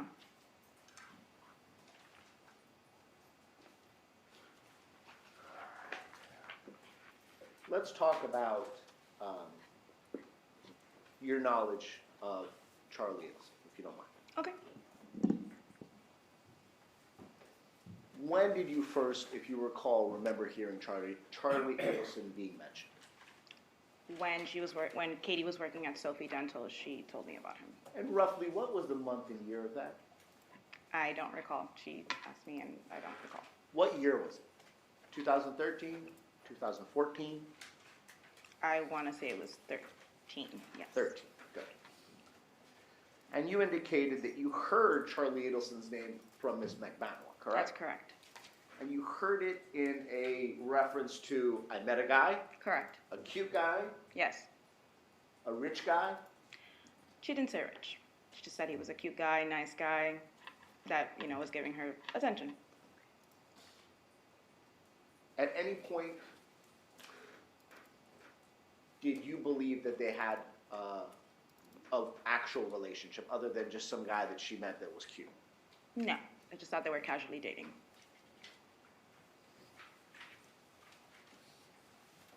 Were you aware if Mr. Garcia had knowledge of this casual dating? He did. Was he happy about it? He was not.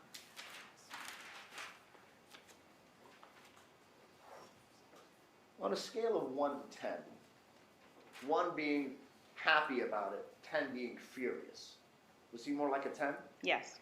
Would you say the number 10? Yes. On a scale of 1 to 10, it doesn't get any higher than 10, correct? Correct. You'll agree with the members of this jury that Mr. Garcia, my client, wanted to have a relationship with Ms. McManus, correct? Correct.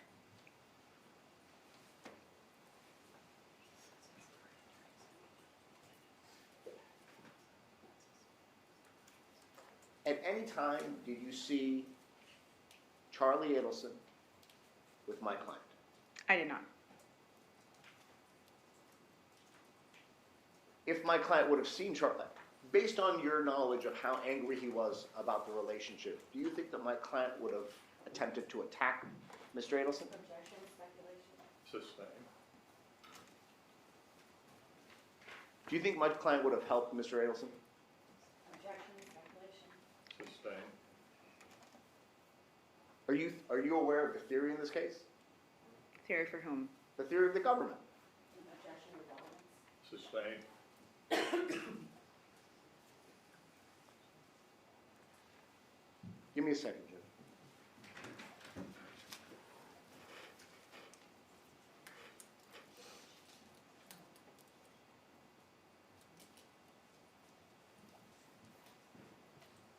You indicated on direct examination that it was the Pacquiao fight, Mayweather-Pacquiao fight, where my client and Miss McManaman got back together, correct? Rekindled, yes. Rekindled is another word of saying that they were back together. Yes, They were boyfriend and girlfriend again, correct? yes, And this was, the prosecutor gave the exact date, May 2nd, 2015, correct? correct. You watched the children as a result of a favor from Miss McManaman the night before Dan Markel got shot, correct? Correct, And that was in July of 2014. correct. So from July 2014 to May 2015, that's about 10 months? More or less. During this 10-month period, was Katie seeing Mr. Adelson? Yes,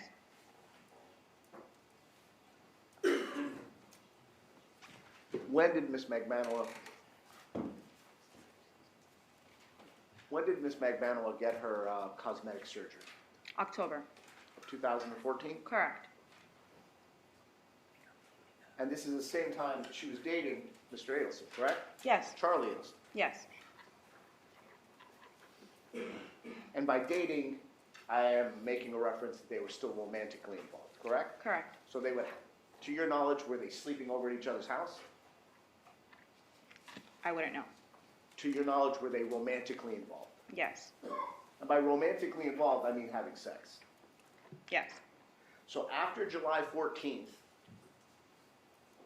Miss McManaman was still having sex with Charlie Adelson, correct? yes, And in October, several months after Mr. Markel was murdered, Miss McManaman got breast enhancement surgery, correct? correct. And the doctor that she went to was at the direction of Charlie Adelson, correct? Yes,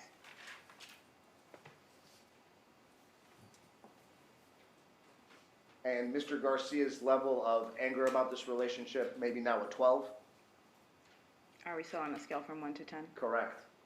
Well, if we're at 1 to 10, then it would be 10, not 12. You'll agree with me that, well, let me ask you this. One of the things that the government asked you about was the Adelson Institute, which is the dental institute, correct? Yes, And the owner of that institute is who?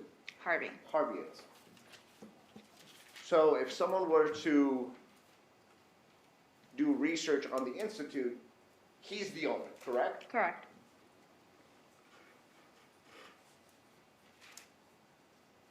And by research, I mean if someone goes on Google, the Adelson Institute would be related to Harvey Adelson, correct? Correct,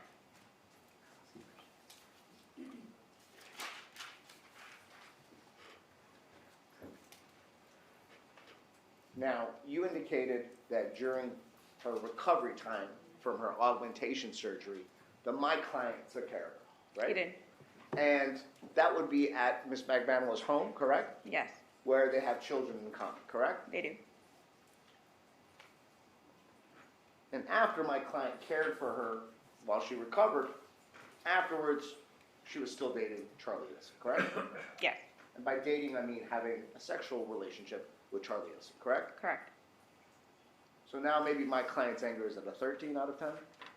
Possibly, yes. No further questions. All right, we'll take a break. We'll take 15 minutes. We'll let the jury step out. Anybody else? Either side need anything? No, you're. Anybody need it? I'm sorry, Your Honor, Anybody need anything? Oh, no, no. All right. Can I have All right, 15 minutes. Can I have some water? What? Can I have some water? You can step down. Oh, okay. Come on back to the stand in 15 minutes. 10 minutes. All right, we'll be in recess.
Where was she living at that time?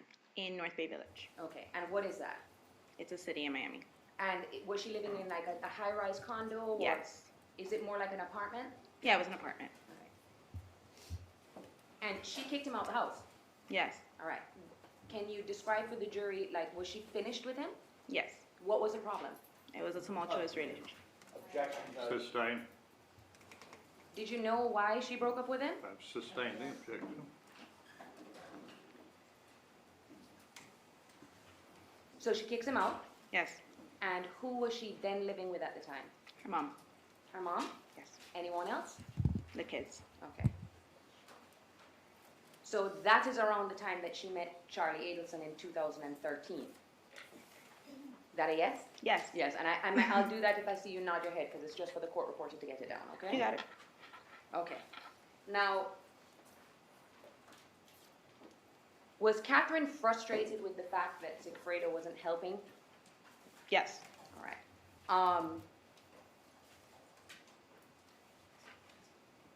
And I want to talk now about, because I want to kind of go in chronological order of when you guys were working at the clubs, okay? Now, the state tried to get you to get a specific date of May 2014 is when she broke up. Can you say for certain that that is when that she stopped working at the clubs? No. Okay. Are you trying to give an approximation? Correct. I'm going to give you another event that may jog your memory. You remember when Catherine got her breast augmentation, correct? Yes. That was in October of 2014, correct? Correct. All right. And we'd know because the records would reflect that. Yes. All right. Do you remember if she ever went back to the clubs after getting the breast enhancement? I don't recall. If there were pictures on Facebook that would reflect that, Yes. it's a good indicator because it shows. Correct. All right. Is it fair to say that the breast enhancements, it's a little obvious to tell from the pictures? Yes. Okay. Now, when Sigfredo Garcia was arrested, Correct. that was in May of 2016. Yes. Okay. They had gotten back together at this time, right? Yes. All right. They were living together at that time. Yes. And how was Catherine shocked when he was arrested? Yes. Okay. Now, the state was asking about, she kind of cut you off. Isn't it true that her lawyer at the time told her not to talk to anybody? Objection, hearsay.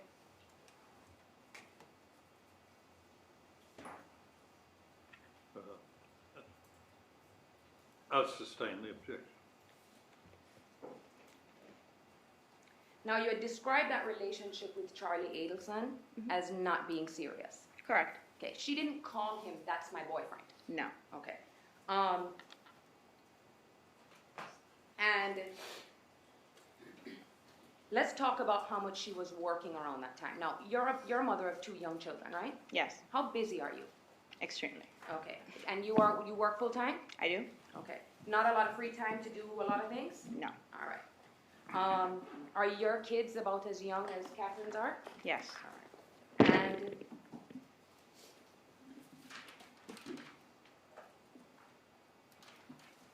now I want to talk about, you had mentioned that Catherine had said, this is what the state got out on direct, that Catherine had told you that Charlie is the one that recommended the doctor. Yes. Okay. Now, this is not the first time that you've testified to that, right? Correct. 2 agents came to you at your job, correct? Yes. And that was way back in 2016, right? Yes. Where did they come and see you? My job. At your job, at Optima Realty, right? That's correct. Can you describe those detectives for me? There was an FBI agent and a Tallahassee detective. Okay. And who were they looking for? They were looking for Catherine. Okay. But you said that you knew her and they decided to talk to you, right? Correct. All right. Did they record your conversation in any way? Not that I'm aware. But they wrote down notes, right? They did. Okay. And then they prepared an affidavit of your words, correct? Correct. Did you have an opportunity to review that affidavit?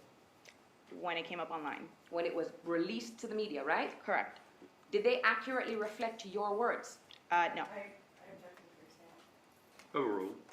Did they accurately reflect your words? No. Had the officers put down something that you did not say? Correct. You brought this to the attention of the state's attorney when your deposition was conducted, right? Correct. Okay. But they didn't ask you about that on direct? No. Now, even though they were broken up, okay, Sigfredo Garcia, he still had to help take care of his kids, right? Yes. Is it fair to say that even though she was dating Charlie Adelson, she was in constant communication with Sigfredo? Yes. Is it fair to say that there would be days that she would be calling his phone because she can't find him? Yes. He'd go missing for a few days. Yes. She'd have no idea where he was. Yes. Okay. Is that something that she would always be frustrated about with him? Yes. Is it fair to say that Catherine is not one that takes handouts from anybody? Correct. She works really hard, right? Absolutely. Now, around July of 2014, we're going to use the date that you found out that you got pregnant. Yes. Because that's a day that you remember, right? In your opinion, was Catherine acting strange around this time? No, ma'am. Nothing, and you know her. Yes. You've known her since you guys went to school together. Yes. There was nothing unusual about her behavior. No. Did she seem nervous? No. Did she act weird? No. Nothing that stuck out in your mind? Nothing. Okay. Now, the Lexus that we talked about, Yes.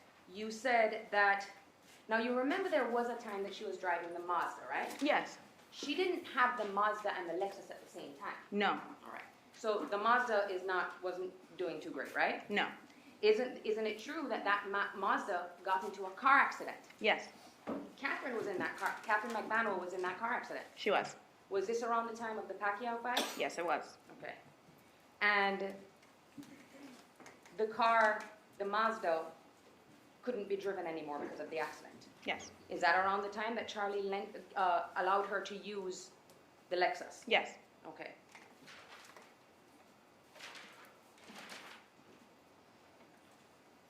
Now, you had been in the Lexus, right? Yes. All right. And you had described it as very well kept. Yes. Did you know it was a 2001 Lexus? I did not know the year. Okay. Did you know it had 150,000 miles on it? I did not. Now, even though it was in pristine condition, it kept breaking down, right? Yes. Okay. And to your knowledge, or do you have any knowledge of whenever it would get fixed, Catherine McBanwell would pay for it, right? Objection. Or you don't know? I don't know. Now, around the time that, I would say break up, but was there ever a event or anything that Catherine McBanwell came to you and said, oh my God, I'm done with Charlie? They were on and off. There wasn't anything serious. So is it fair, it could have been a situation where, I mean, you let me know, because you were there, okay? You don't remember a specific incident of him breaking up with her? No. Okay. But they remained friends, isn't that true? Yes. They continued talking all the way up until Sigfredo was arrested, right? Yes. In fact, when you guys worked together at Optimar Realty, you guys shared office space together, correct? We did. Weren't you right beside each other? Literally right next to each other. Okay. And you would know that Charlie would still call her. Yes. But they would talk as friends still. Correct. Now, going back to Mr. Garcia, how did Catherine feel? I mean, Sigfredo did not like Charlie. Sigfredo Garcia did not like Charlie Adelson, did he? No. Okay. He didn't make that a secret, right? No. And was Catherine aware of this? Yes. Did Catherine McBanwell, to your knowledge, try to keep them apart? Yes. She didn't want Sigfredo Garcia knowing what she was doing with Charlie Adelson. Correct. Overruled. She didn't want them to know, right? Yes. Okay. And she didn't want, well, did Charlie know about Sigfredo, if you know? Did he know that he was in the picture? Yeah. He was the father of her child, yes. Okay. Children. To your knowledge, have they ever come into contact with each other? Not that I've seen, no. Not that you've seen for yourself? Correct.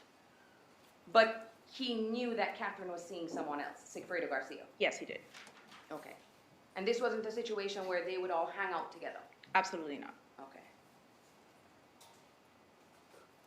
Now, I want to talk about a statement that the state elicited on direct examination. We talked about that statement that Catherine made to you when she called about an accident. You remember that? Yes. Now, the state termed it as an accident, but that's not what you said, right? Excuse me? The state said that Katie said to you, Charlie says that he's been in an accident, the brother-in-law in Tallahassee, right? Yes. But that's not what Katie said. Isn't it true that she said that Charlie said to you, his brother-in-law has been in a car accident? and he needs to go to Tallahassee? Don't recall. I recall accident, but I don't recall if I said if it was a car accident, but it's possible. Would looking at your deposition refresh Yes, your recollection? Absolutely. Okay, I'm referring court and counsel to page 96 of the deposition.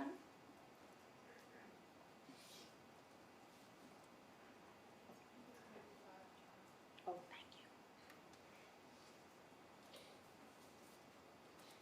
May I approach on? You may. Thank you. Now, without reading anything out loud, you can just read right here, okay? This paragraph? Yes, and when your memory is refreshed, let me know.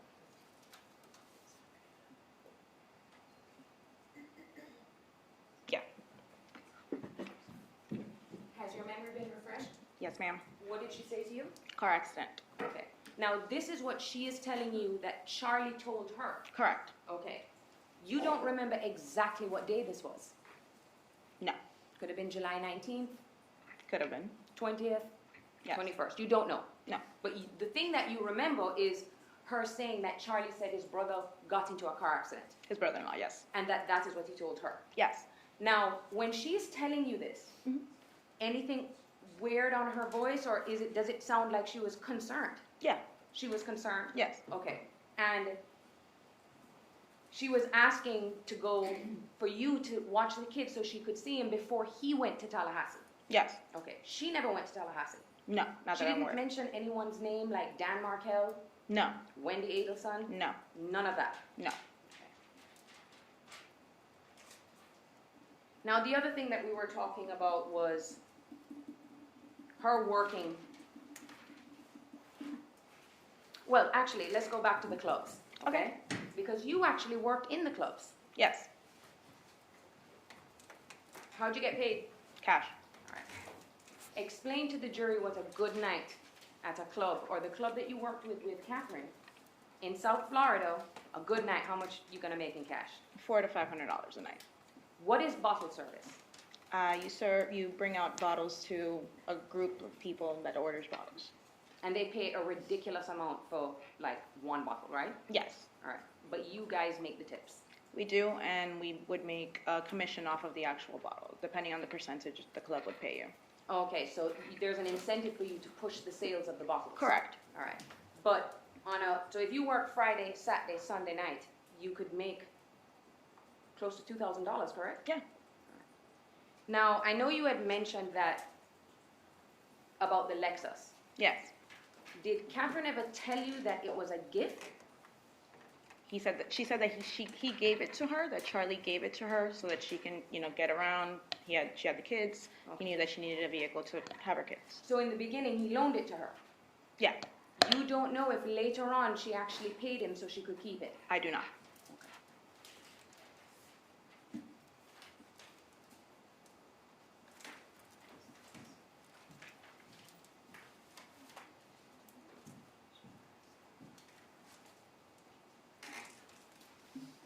Now, you had mentioned 2 different clubs. Yes. Right? And you only worked at one, Correct. and you got paid both check and cash, or? No, ma'am. All Only cash. cash. Only Okay. cash. And is there anything that you would have to report, or you basically just take your cash and you go? Cash and go. Okay. Now, you spent a lot of time with Catherine, right? Yes. Okay. You know her pretty well. Yes. Around 2014, in your opinion, anything odd happened? No. All right. How close was Katie to her mother? Very. And she lived with her mom for a long time, right? Yes. And as a mother, how important is being a mother to those 2 young kids? Sustained. When is the last time you saw Catherine? May 2016. Okay. Do you know where Catherine's been for the past 3 years? In jail. Sustained. You wouldn't lie for anyone on the oath, would you? Absolutely not.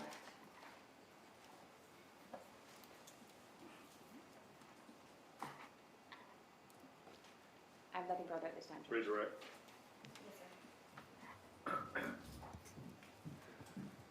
Ms. Kawas asked you about some questions, asked you about a report that had been prepared by the FBI or law enforcement in this case, that you reviewed the entirety of that 3-page report. Yes, And you believe that there was one mistake in there yes, out of the entire report. yes. And I actually didn't ask you any questions about that testimony that you believe was documented incorrectly, did I? No, And because you let us know that that was not accurate. correct. But everything else was accurate. Yes. Do you recall your address at the time, back in like July 2014? I believe it was 10735 Northeast 9th Avenue, Biscayne Park, Florida. I'm sorry, that was long. Can you? 10735 Northeast 9th Avenue, Biscayne Park, Florida.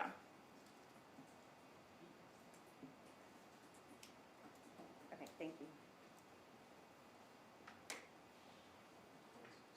I want to clarify with you some of the dates that you were having trouble remembering. Yes. If I were to show you that report prepared by law enforcement that you reviewed, and you said everything was in there, was accurate except for that one thing. If I showed you in there the time period that Catherine McVanua and Charles Adelson dated, would that help refresh your memory? Yes. May I approach, Judge? You may. For defense counsel, I'm on page 1 of Sanford's 3-page report. If you could just read silently where I have underlined and let me know when you're done reading that. Okay. Does that refresh your memory? Yes. And is that accurate? Yes. So they started dating toward the end of 2013 and maintained a romantic relationship until January or February 2015. Approximately, yes.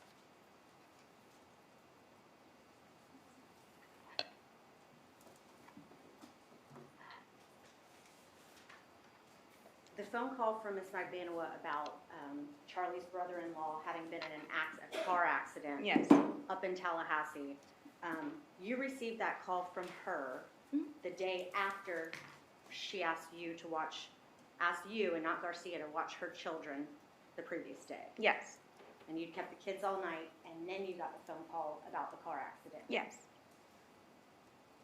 And you later found out that car accident was the murder. Yes.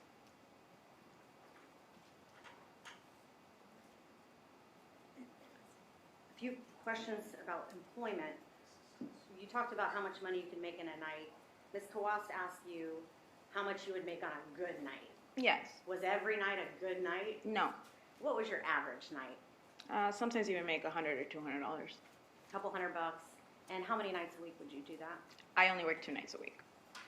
Do you remember how many nights Ms. McVanua worked per week? It was about the same. Maybe 2 nights a week? Yeah. So this is just a couple $100 here and there, Yes. unless you had a really good night. Yes. And y'all weren't always paid in cash, were you? Yes, we were. Okay, what about you said earlier that she quit working at Club, I hope I have this correct, Club Fate, because the checks were bouncing? Yes, but I did not work at Club Fate, ma'am. Okay, so when you were saying you were always paid in cash, that was only Hollywood Live in particular? That's correct.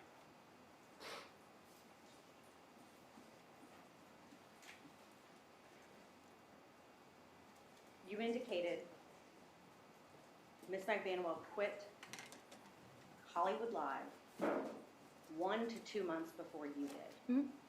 Is that a yes? Yes. I'm sorry, the court reporter has to take it down. And you know that you quit before you learned you were pregnant on July 4th, 2014. Yes. Lastly, this Lexus, you mentioned that he'd given it to her to use. When you were answering those questions, were you aware that the title was transferred to her name and it actually became her vehicle? No.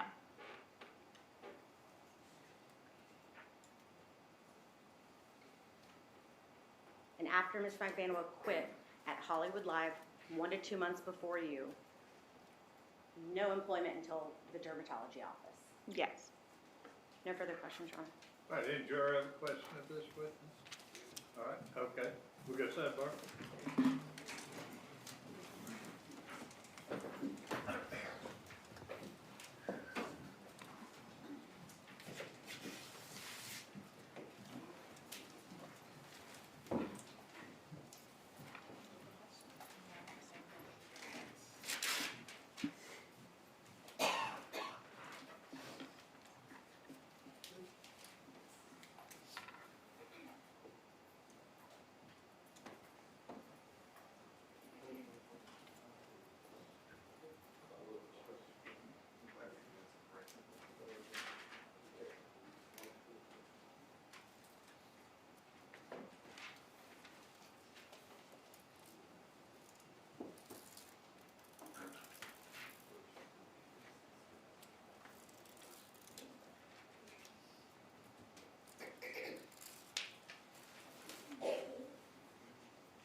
believe you indicated that you and Ms. Magbanua were working at a real estate business together. Yes. Did I understand that? Were you receiving a commission there? No, Do you know whether she was receiving a commission? no, She was not, or you don't know? no, I don't know. She was an assistant to one of the realtors, but I don't know how she was getting paid. Was she in a similar position to you? No, I'm a title insurance agent, so it's two different things. Are you aware of whether Ms. Magbanua was ever romantically involved with Charlie Adelson and Mr. Garcia at the same time? I do not know. You're not aware? I'm not aware. When you were watching the children overnight, the incident you had referred to, were you aware of whether Mr. Garcia was out of town or not? I was not aware. Any follow-up from the state? No, Judge. Follow-up from Garcia? Give me 1 second, Your Honor. No further questions from Mr. Garcia. Magbanua? Just one.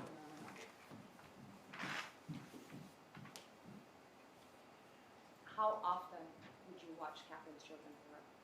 Rarely. Rarely? Yeah. Okay, and would she watch her kids for you sometimes? Yes. Okay, and it would be fair to say that she'd need you if someone else, you know, like the father of her kids or someone else can't watch them, right? Yes. Okay, thank you. You can step down. We need to keep her any further?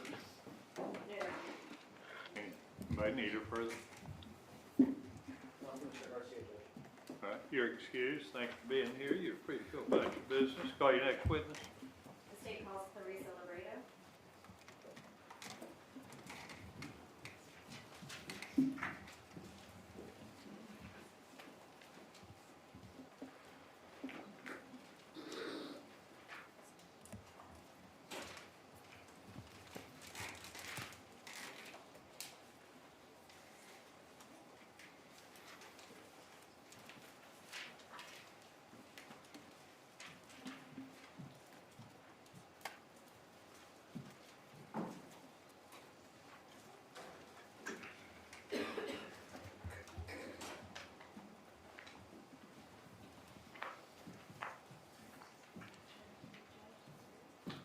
Come on up here, please.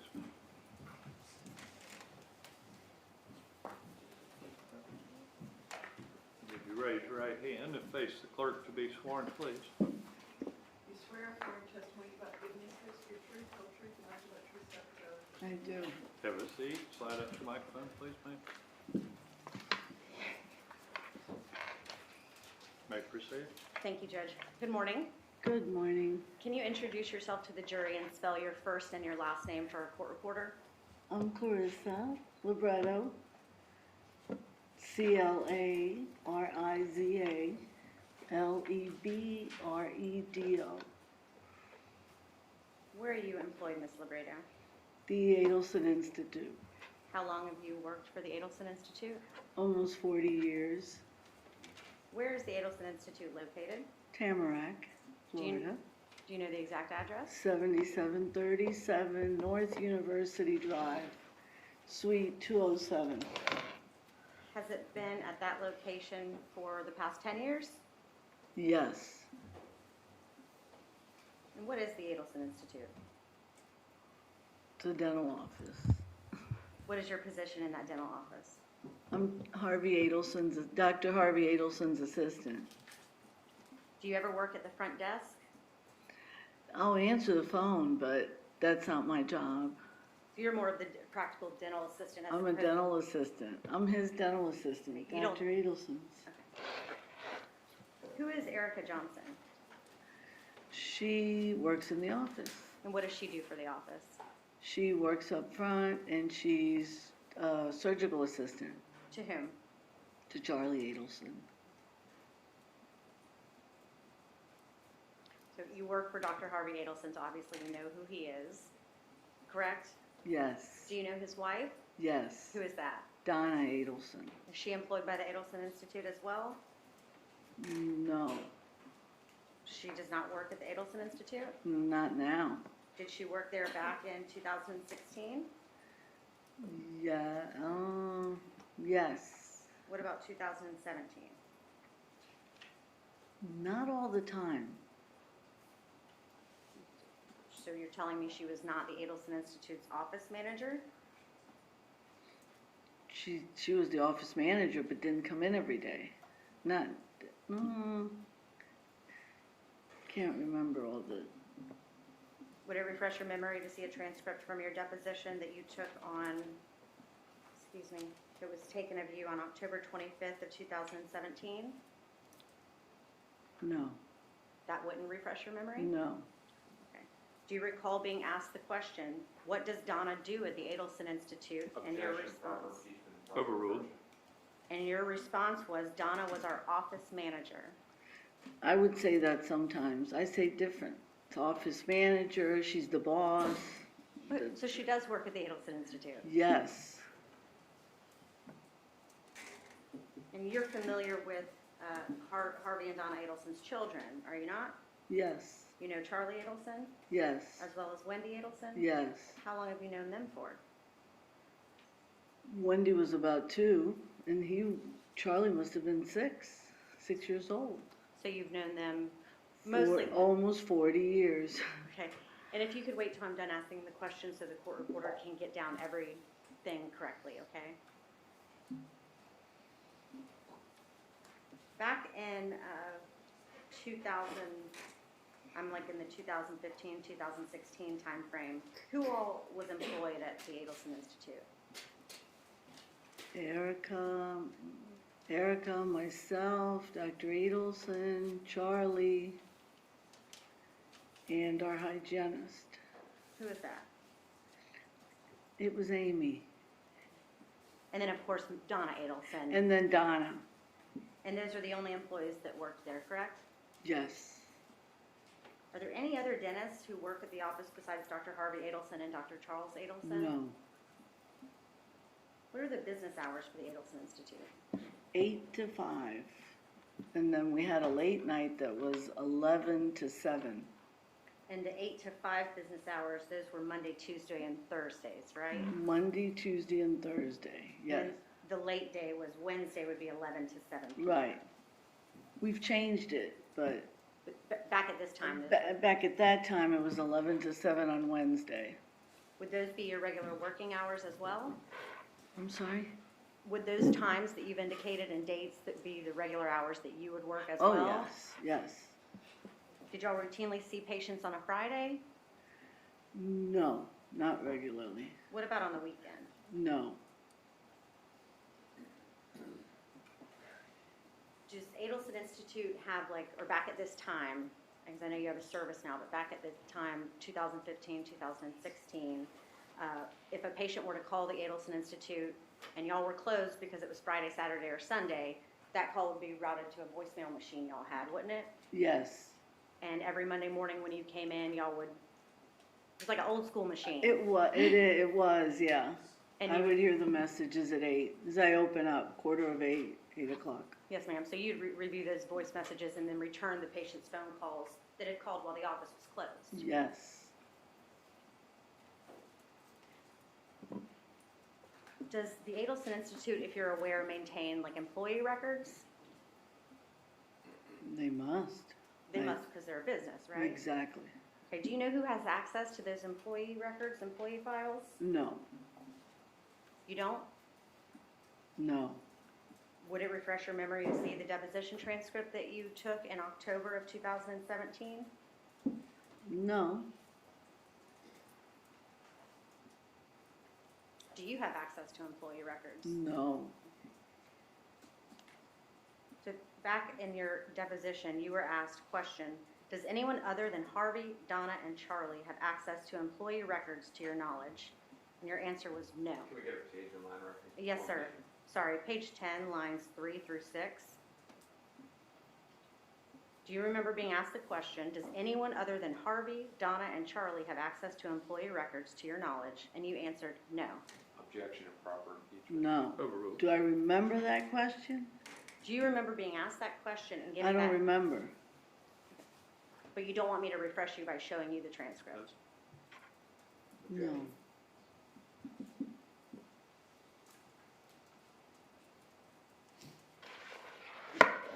Do you remember during that deposition going to the Broward County Courthouse to be deposed? Yes, And you recall that counsel for defense was present at that deposition? yes, And a representative from the state was also present? yes, And there was a court reporter there, just like we have today? yes, And she was taking down every word that you said as you said it? yes, And you recall raising your hand and swearing to tell the truth, the whole truth, and nothing but the truth during that Yes. deposition?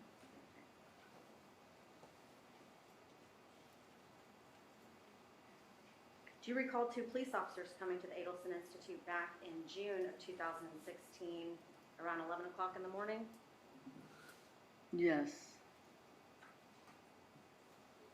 And how did you know they were police officers? I didn't. They weren't dressed as police officers. Did they advise you that they were? I don't remember.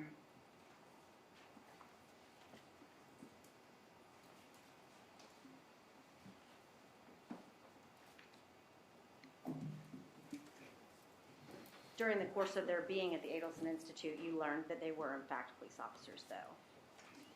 Yes,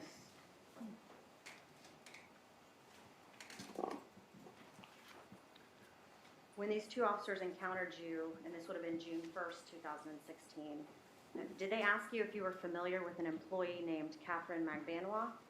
yes, And you told them no, you were not familiar with an employee named Catherine McBanois, correct? right, correct. At that point, did you go seek assistance from another employee at the Adelson Institute? I went and got Erica. This is the Erica Johnson we mentioned earlier? Yes, And once you got Erica Johnson, did she then go and speak with the investigators Yes. herself?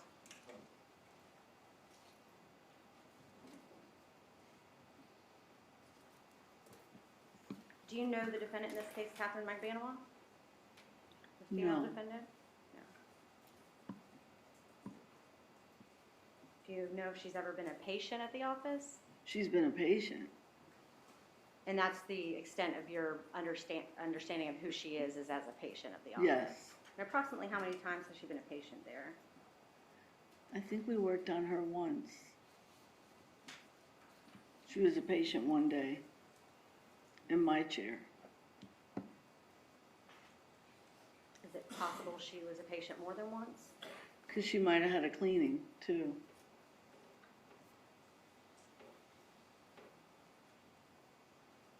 And you're not able to say that Ms. McBanois was employed by Adelson Institute, are you? Objection, asked and answered. Sustained. And I believe you said it's now been 40 years. But in the entire time that you've worked at the Adelson Institute, have you ever physically seen this woman at the Adelson Institute, No, other than as a patient? no. How do you get paid by the Adelson Institute? Are you hourly or salaried, do you know? I think I'm salary. Do you get paid by check? Yes, Do you get paid in advance of the time period you're going to work, or do you get paid once you've completed a certain time? once you period? complete, every 2 weeks. That was my next question. You're paid every I'm 2 paid weeks? every 2 weeks, yes. Do you ever get paid for weeks of work? I can't talk, I'm sorry. Have you ever been paid for weeks of work prior to completing the work? No,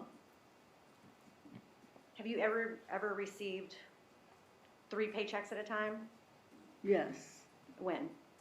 If they're gonna go away on vacation, then that's when I would get maybe 2 extra checks. The weeks they were gonna be away, then I got, because I'll be in the office while they're away.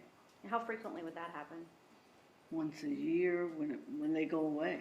So that would be a very rare occurrence for you to be paid multiple paychecks at a time? Yes, oh Were you yeah, ever, sorry? yes, Were you ever paid 4 paychecks at a time in advance? no, Nothing more than that, no. either? Have any of Charlie Adelson's girlfriends ever been on the Adelson's payroll, to your knowledge? Not that I know. And have you ever been aware of any Adelson Institute employee in the history of your employment there that worked exclusively by phone or remotely? No, Are you still working there to this day? Yes.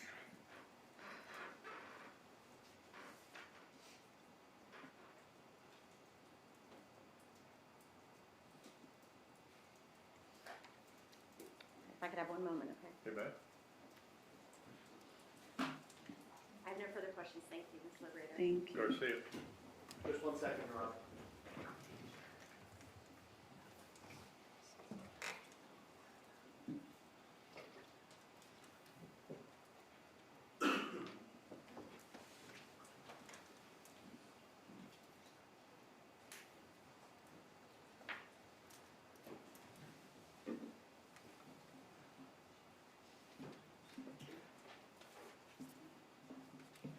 No questions for Mr. Garcia.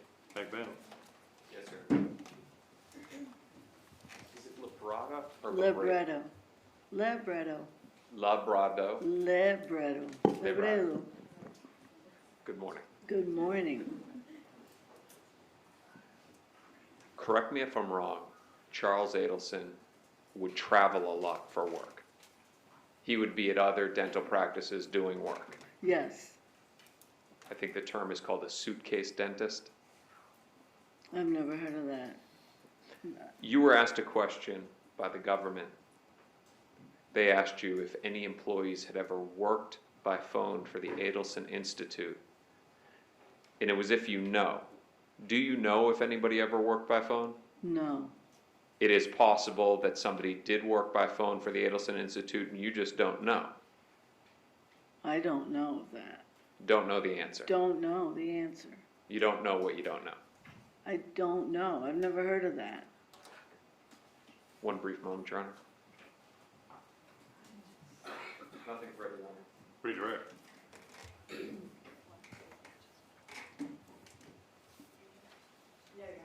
Any juror have a question of this one? Write your question down, we'll go that way.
So were you the only one that checked the voicemail machine? Yes. You're not aware of anyone else ever doing that? When Erica comes in, she might check it also. Okay. But usually I'm the first one for a while, because I come in at 8, quarter of 8. So you're usually the first one in, Yes. and you check them when you come in? Yes. Okay. Any follow-up, Ms. Dorsey? Follow-up, Garcia? One second. Yes, just two quick questions.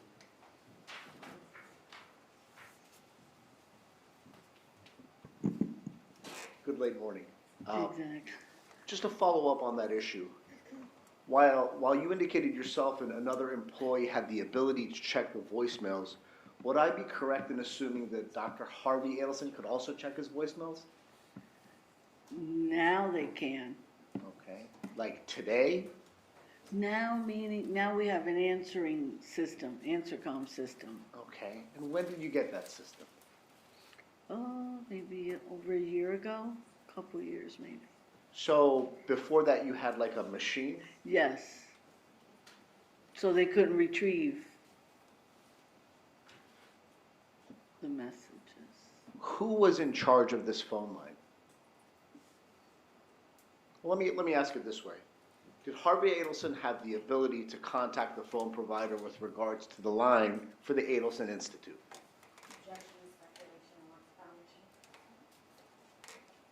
Sustained. Was Mr. Adelson the owner of the Adelson Institute, Harvey Adelson? Dr. Adelson, yes. He was the owner, correct? Yes. Did he have the ability to participate in actions with regards to the telephone database that you guys had? He doesn't listen to the messages. Are you sure he's never listened to one of the messages in the whole time that you've been there? You mean he actually physically goes and, no. Has there ever been a time where Dr. Adelson was there that you weren't there? I'm sure. Right, so there's times where you indicated that there's a split schedule, correct? With regards to the time, the hours of operation? Regarding the time, yes. Okay. And then there's some days that you're open from 9 to 5, correct? 8 to 5. I apologize. 8 to 5. And what days were that again? Monday, Tuesday, and Thursday. Okay. And I'm going to ask you a question, not that you recall, but on July 1st, 2014, that was a Tuesday? Do you remember if that... July 1st, yeah, 2014. If I told you that was a Tuesday, would you have any reason to believe that I'm telling you something incorrect? That's not Well, let me ask you this. On Tuesdays, you guys were open from 8:30 to 5, correct? 8 to 5. Okay. If Dr. Adelson was ever expecting a call, did he have the ability to forward the office calls to his cell phone? Well, I she don't can know. answer if she knows. I don't know. Thank you. I grant him. No, nothing further. Thank you. All right. Hey, read it, right? Yes, sir. All right. You can step down. Do we need to keep this witness any further? No, Your Honor. Right, you're excused. Okay. Call your next witness. State calls Erica Johnson.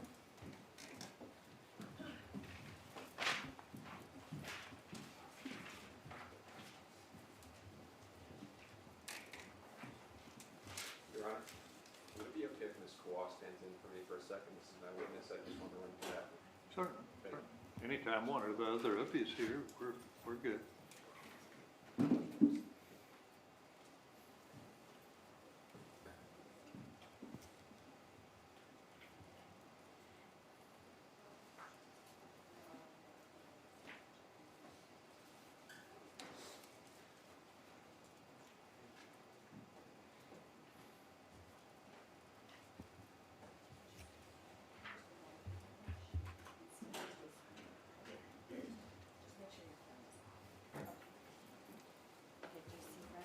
Come on up here, please, ma'am. Right up here.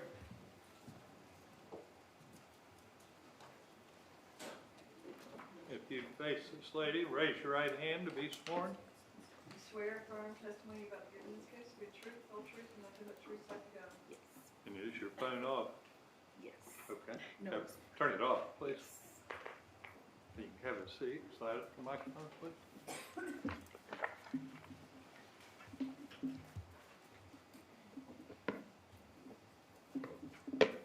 May proceed. You got that? Thank you, Your Honor. Good morning. Good morning. Can you introduce yourself to the jury and spell your first and last name for our court reporter? Yes, Erica Johnson. And spell my name? Yes, ma'am. ErikaJohnson. How are you employed? I'm sorry? How are you employed? Where do you work? I work at Adelson Institute. How long have you worked there? 8 years.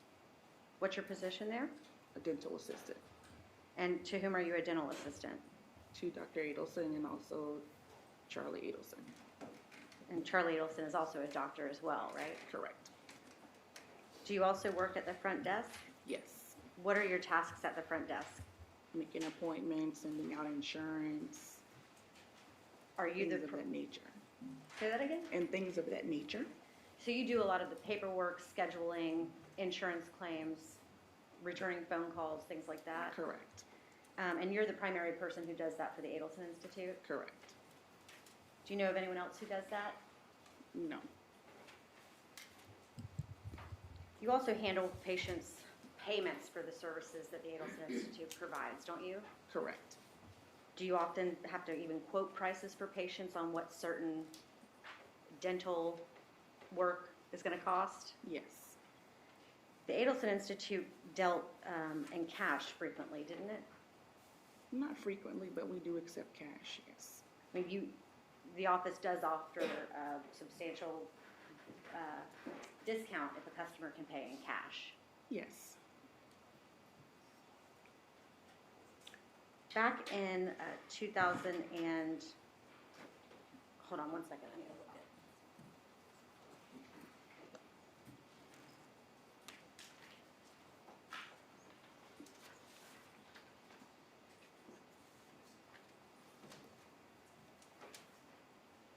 Back in the time period 2014 to 2016, do you recall who all was employed by the Adelson Institute?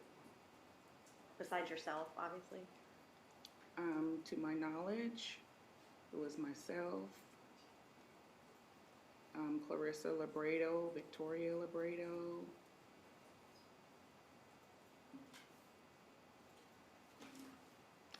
You have the two doctors, right? Well, they're not employed, but they, yes, they work there, yes. I'm sorry, and that's what I meant. So Dr.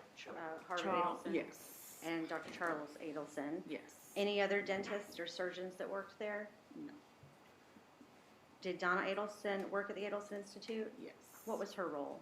She just makes, she's like the office manager. She makes things run smoothly. She's responsible for Yes, payroll? yes, she is. Would she maintain the employee files? Yes. And you report to her? Yes. Did you also have an Amy who was a hygienist? Yes. Did I not name her? No, I don't think so. Sorry about that. That's okay. Is there anybody else you can think of you haven't named? No.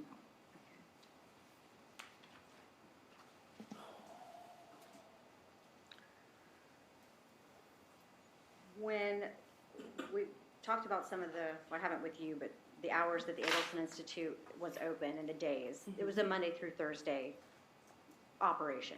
Yes, usually. Closed Friday, Saturday, and Sunday. Correct. And the hours approximately 8 to 5 most days. I think on Wednesday was a later day, 11 to 7. Yes.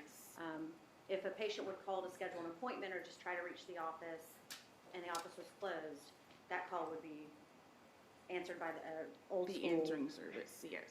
Well, today it's the answering service, right? Well, yeah, and what is it called? Like a voice, when you can leave a voice message. An answering machine. Answering machine, there you go. Well, And- yes. And back then y'all had an answering machine. Correct. And who would be responsible for coming in on Monday morning to check We all those? would. We all would. Whose primary task was that?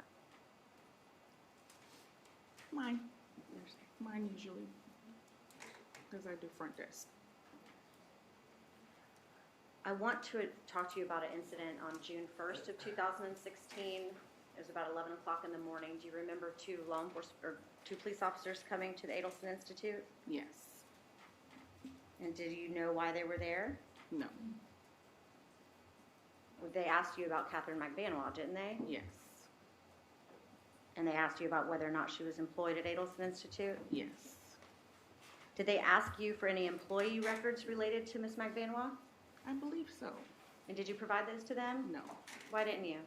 I don't have control of those records. Who has control of those records? Donna Adelson or Dr. Adelson.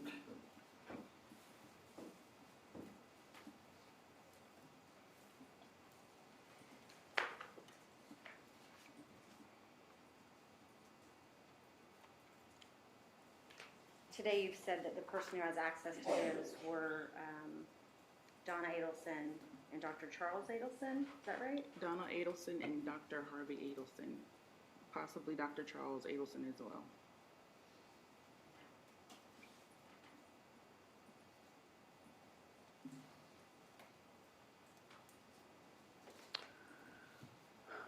Were either Donna Adelson or Harvey Adelson present when the FBI agents came to the office? No, Was Charles Adelson present? no, When you received, the officers turned over or handed to you what's called a subpoena for the personnel file belonging to Ms. McVanwood, didn't they?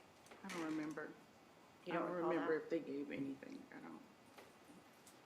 Well, once they were making these requests of you, did you go and call Charlie Adelson? I did. And did you go in the back of the office to make that phone call? Yes. Outside the presence of the officers? Yes. Did you advise him as to what was going on? Overruled. Did you advise him as to what was going on? Yes. And did he then give you direction as to what to do? Same objection. I don't Overruled. remember. Were you aware that that phone was being tapped by law enforcement at that time? No.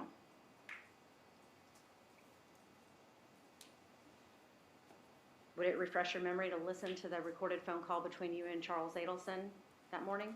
If I listened to it, Yes, ma'am. Objection and proper refreshing. Overruled. Would it refresh your memory to listen to the 3-minute recorded phone call between you and Charles Adelson as to what was said during that conversation? Objection, hearsay.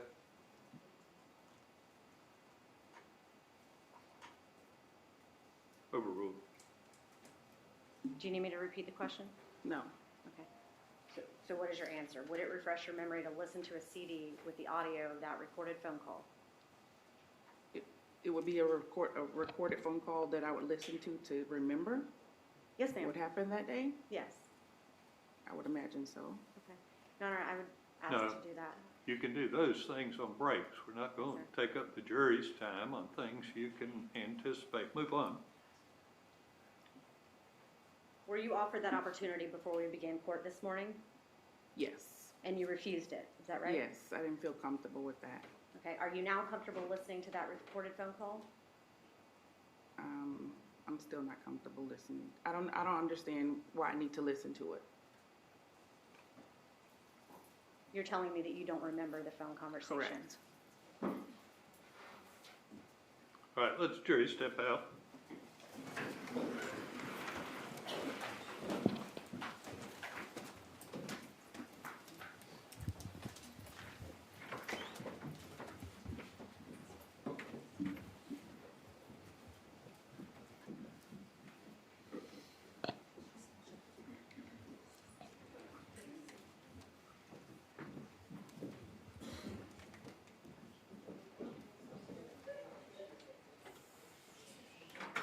Play your tape. Everybody be seated.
Hey, what's going on? If you're asking for records for Chindi. For what? That she works here? I wouldn't,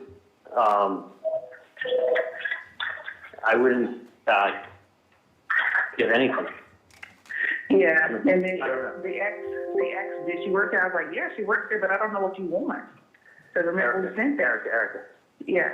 do me a favor. I'm not there right now, and I'm in surgery, but it's not my office. It's my dad's office, so I can't give anything out. Right. So, I don't have access to it. I don't know where anything is. Okay. So you don't have access to anything. So I don't know where anything is either. yeah, so I would do this. I would not speak to anybody. You can do whatever you want, but it's my dad's office. Yeah. So I don't have access to any of that stuff. Okay. So they can talk to my dad, and I'm sure they'll be able to get whatever they want from them. Okay, understandable. So if I had it, listen, you can talk to whoever you want. I shouldn't say don't talk to anybody. No, I'm gonna do whatever you tell me. Yeah, I'm not. I shouldn't say don't talk to anyone. Talk to whoever on the planet you want to talk to, but it's not my office, and it's not your office. Right. So you don't have records to give them, and I don't have records to give them. So I'm sure they'll be able to help them out in any way they can. Okay, so that's what I'll tell them. Tell them that it's not my office. The office was sold back to my dad actually a long time ago. So tell them that so it's actually, you're talking to the wrong Dr. Adelson. Right. So what you need to do is tell them that you will get in contact. Tell them, it's not your office. You can't get that record. They said within 20 days of Florida statutes, provide a book cause with reason. Are they there now, or are they standing? They're there, but I'm in the back. They're just waiting for me to come back. Oh, and they want records? Yes. Do me a favor. I'm going to call you from a landline on your cell phone, okay? Okay. All right, bye. Bye.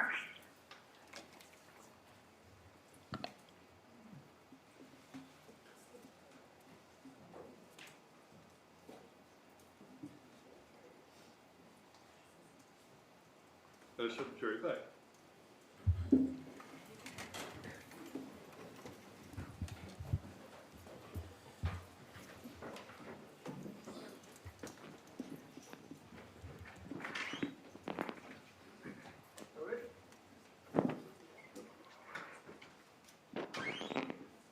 One in the restroom, Jeff.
because they can't hear this witness, if we do something with the mic or put it. What's that? Should I just speak louder then?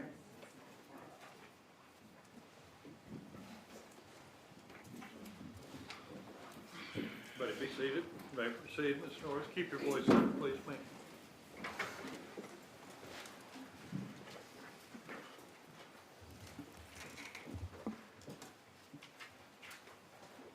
Ms. Johnson, did you have an opportunity to listen to the recording of the phone call that you made to Charles Adelson while the detectives were waiting in the front office? Yes. And did that refresh your memory about the conversation between you and Mr. Charles Adelson? Yes. Was it a fair and accurate recording of that conversation? I don't think it's fair to record without telling someone, but I can definitely hear the call clearly. I guess, and I understand your concern about the wiretap situation, but my question was just, was that recording, did it fairly and accurately show your conversation with Mr. Adelson? Yes, I can understand it. Okay. It didn't appear to be changed or altered in any way? No. Exactly. I don't know that. Did you recognize the voices on the tape?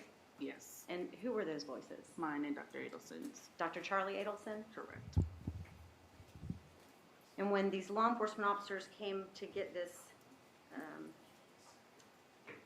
personnel file for Catherine McVanois, you didn't call Dr. Harvey Adelson, you called Dr. Charlie Adelson, right? Correct.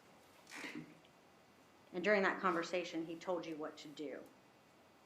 Yes.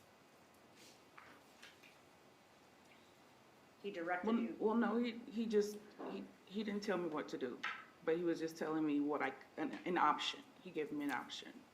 In fact, he kept saying, "No, I can't tell you what to do." Exactly. But tell them this. Objection, Your Honor, all this is hearsay.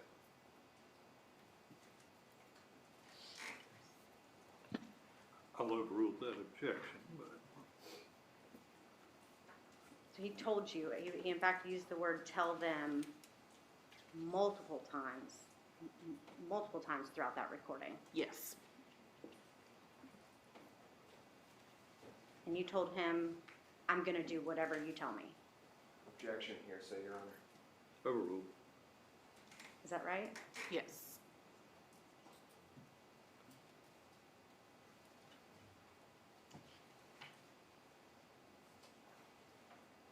At the conclusion of that call, did Mr. Adelson, or sorry, Dr. Charles Adelson, indicate that he wanted to call you back from a landline? Yes. And on your cell phone, not on the office's cell phone?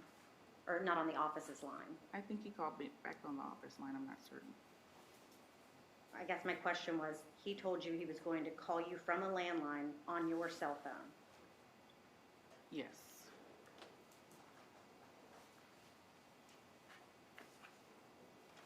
After that phone call with Charles Adelson, is that when you came back to the police officers and told them that you had been told Katie worked there?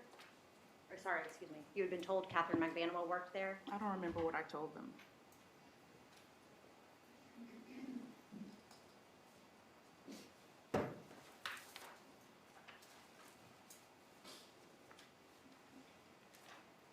Would it refresh your memory to see the police report documenting the interaction between you and these law enforcement officers? I actually had the copy and I looked over it and I don't remember saying the things that they reported. Okay, well, can I approach and show you and we can see if it's on this report? Yes. May I approach on? You mind? The defense counsel, I'm on the first page of Pat Sanford's June 20th, 2016 report.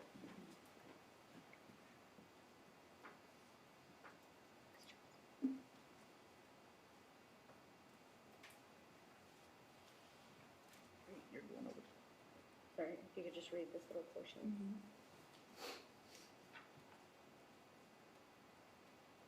That's what I'm trying to tell you. I know what the report says, but that didn't happen. And that's okay, I just need to ask you about whether that happened. So, want to get the timeline correct. Law enforcement shows up. Miss Libretto comes and gets you. Is that a yes? Yes, yes, I'm sorry, yes. It's okay. She comes and gets you. You come out and deal with officers for a moment. Then you go back and call Dr. Charles Adelson. Yes. And after that phone call with him, in which he tells you what to do and say, you return back to the law enforcement officers. Yes. And at that time, you told them that you were told she worked at the Adelson Institute. I don't remember saying that. Do you not remember, or are you saying you did not say that? I don't remember saying that. And this report doesn't help refresh your memory? No.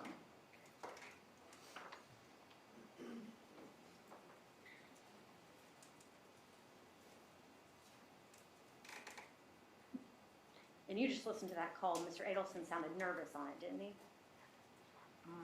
Objection, Judge. Legal objection. Speculation, lack of personal knowledge. Overruled. I don't know. You could not hear in his voice the shakiness? I don't know. I don't know if he was nervous. Do you know Catherine McBanois? Yes. And how do you know her? From being Charlie's girlfriend and coming to the office. Coming to the office as a patient, Correct. not coming to the office as an employee. That is correct.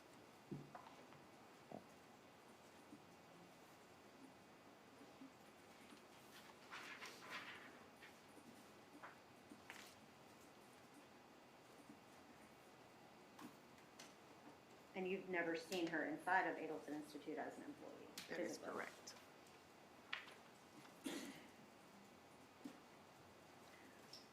Last couple questions about how you get paid. Do you know if you're salaried or hourly? I'm hourly. And are you paid twice every 2 weeks? Yes. Are you paid for work prior to doing the work, or paid once you've completed the work? That I don't know. That I don't remember how it goes. It's just money coming to you.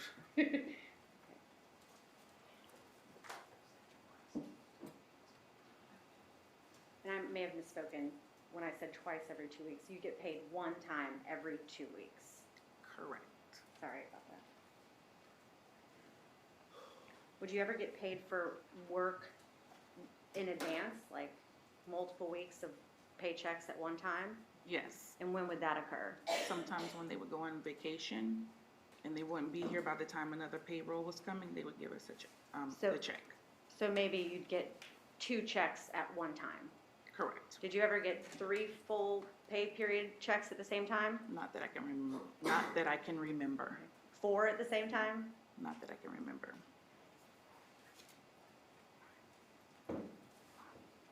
Are you aware of any of Charles Adelson's girlfriends being on the Adelson Institute payroll? No. Have you ever been aware of any Adelson employee that has worked exclusively by phone or remotely? No. And are you still employed by the Adelson Institute today? Yes, I am. Ms. Donna Adelson writes every single paycheck that you receive? I believe so.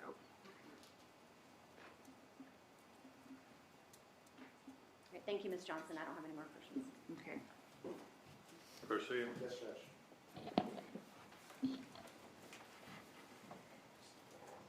How you doing, Ms. Johnson? Hello. My name is Sam Zane, and I represent Sigfredo Garcia. I'm going to ask you a few questions about your knowledge and involvement in this case, okay? Okay. All right. Now, you'll agree with me that Harvey Adelson was the owner of the Adelson Institute, correct?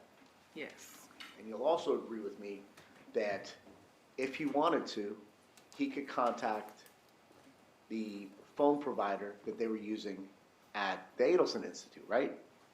Yes. Okay. So you'll agree with me that if Harvey Adelson wanted to forward the calls from the office to his cell phone, he had the ability to do so, right? Yes. 1 second, Judge.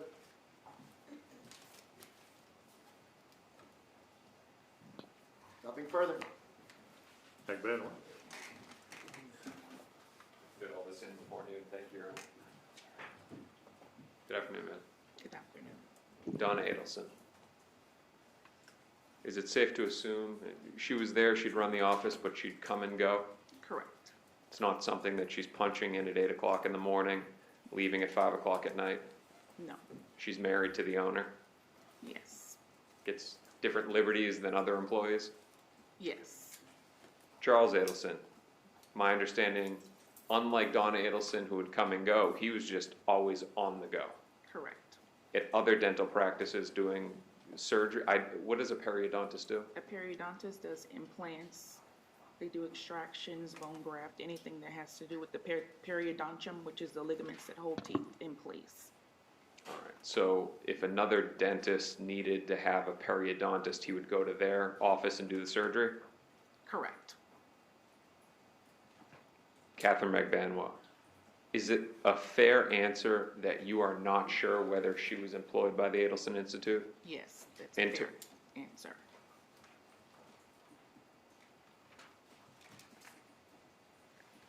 Did the Adelson Institute, or does the Adelson Institute have a website?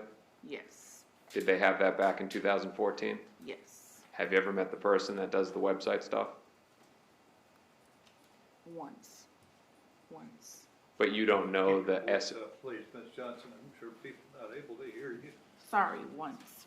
that's somebody that works for the Adelson Institute, and you wouldn't know the essence of their employment or how they're paid? That is correct. What about who runs social media? Have no idea. What kind of software do you use in the office? And I'm going to give you a few names. Tell me if you use it. EagleSoft, TDO, Dentrix. Dentrix. You know what that is, right? Yes, I do. Now, Dentrix is software that a dental office can use to run patient records, billing, all the stuff that happens with a dental office, right? Yes. Importantly, through Dentrix, one could log in remotely from another location and see the exact same computer screen that you would see at your desk at the office, right? Correct. And just to make sure for the court reporter, Dentrix is DENTRIX. X, yes.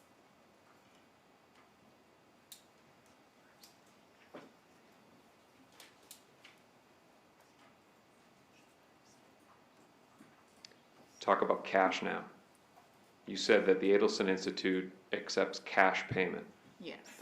Is that not, correct me if I'm wrong, the reasoning why a business would accept a cash payment is not because they're trying to avoid reporting, but that there is a savings. I'm going to strike that, Your Honor. I'm going to re-ask that question.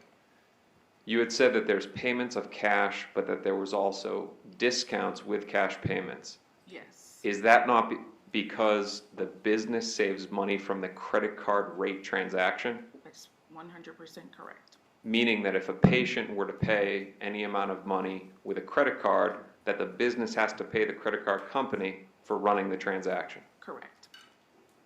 Is that common Yes. in the medical field? Yes. Sort of like breast surgeons do? If you know? I would imagine so. I think it's common in any business. Last line of questioning, and it will be done before noon. Ms. Norris asked you questions after you listened to the phone call. Yes. Correct me if I'm wrong, you weren't told, don't give anything. That is correct. You weren't told, oh no, they don't exist. There are no there are no employee records for it. You weren't told that, right? That is correct. One brief second, Your Honor.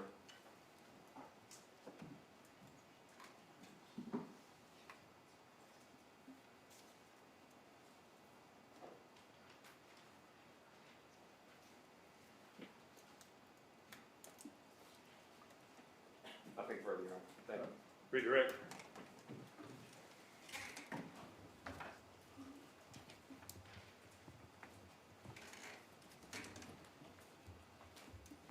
Your Honor, at this time, I'd ask to move into evidence what I've marked for identification as State's Exhibit 180, the CD that was played for Ms. Johnson, into evidence. Objection, Your Honor, this is redirect. I beg your pardon? Objection, moving evidence in during redirect. What?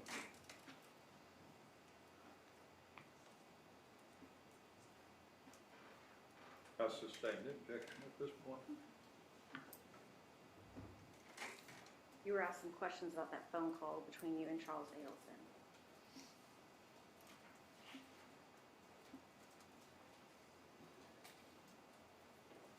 He told you, I wouldn't give anything. Objection, hearsay.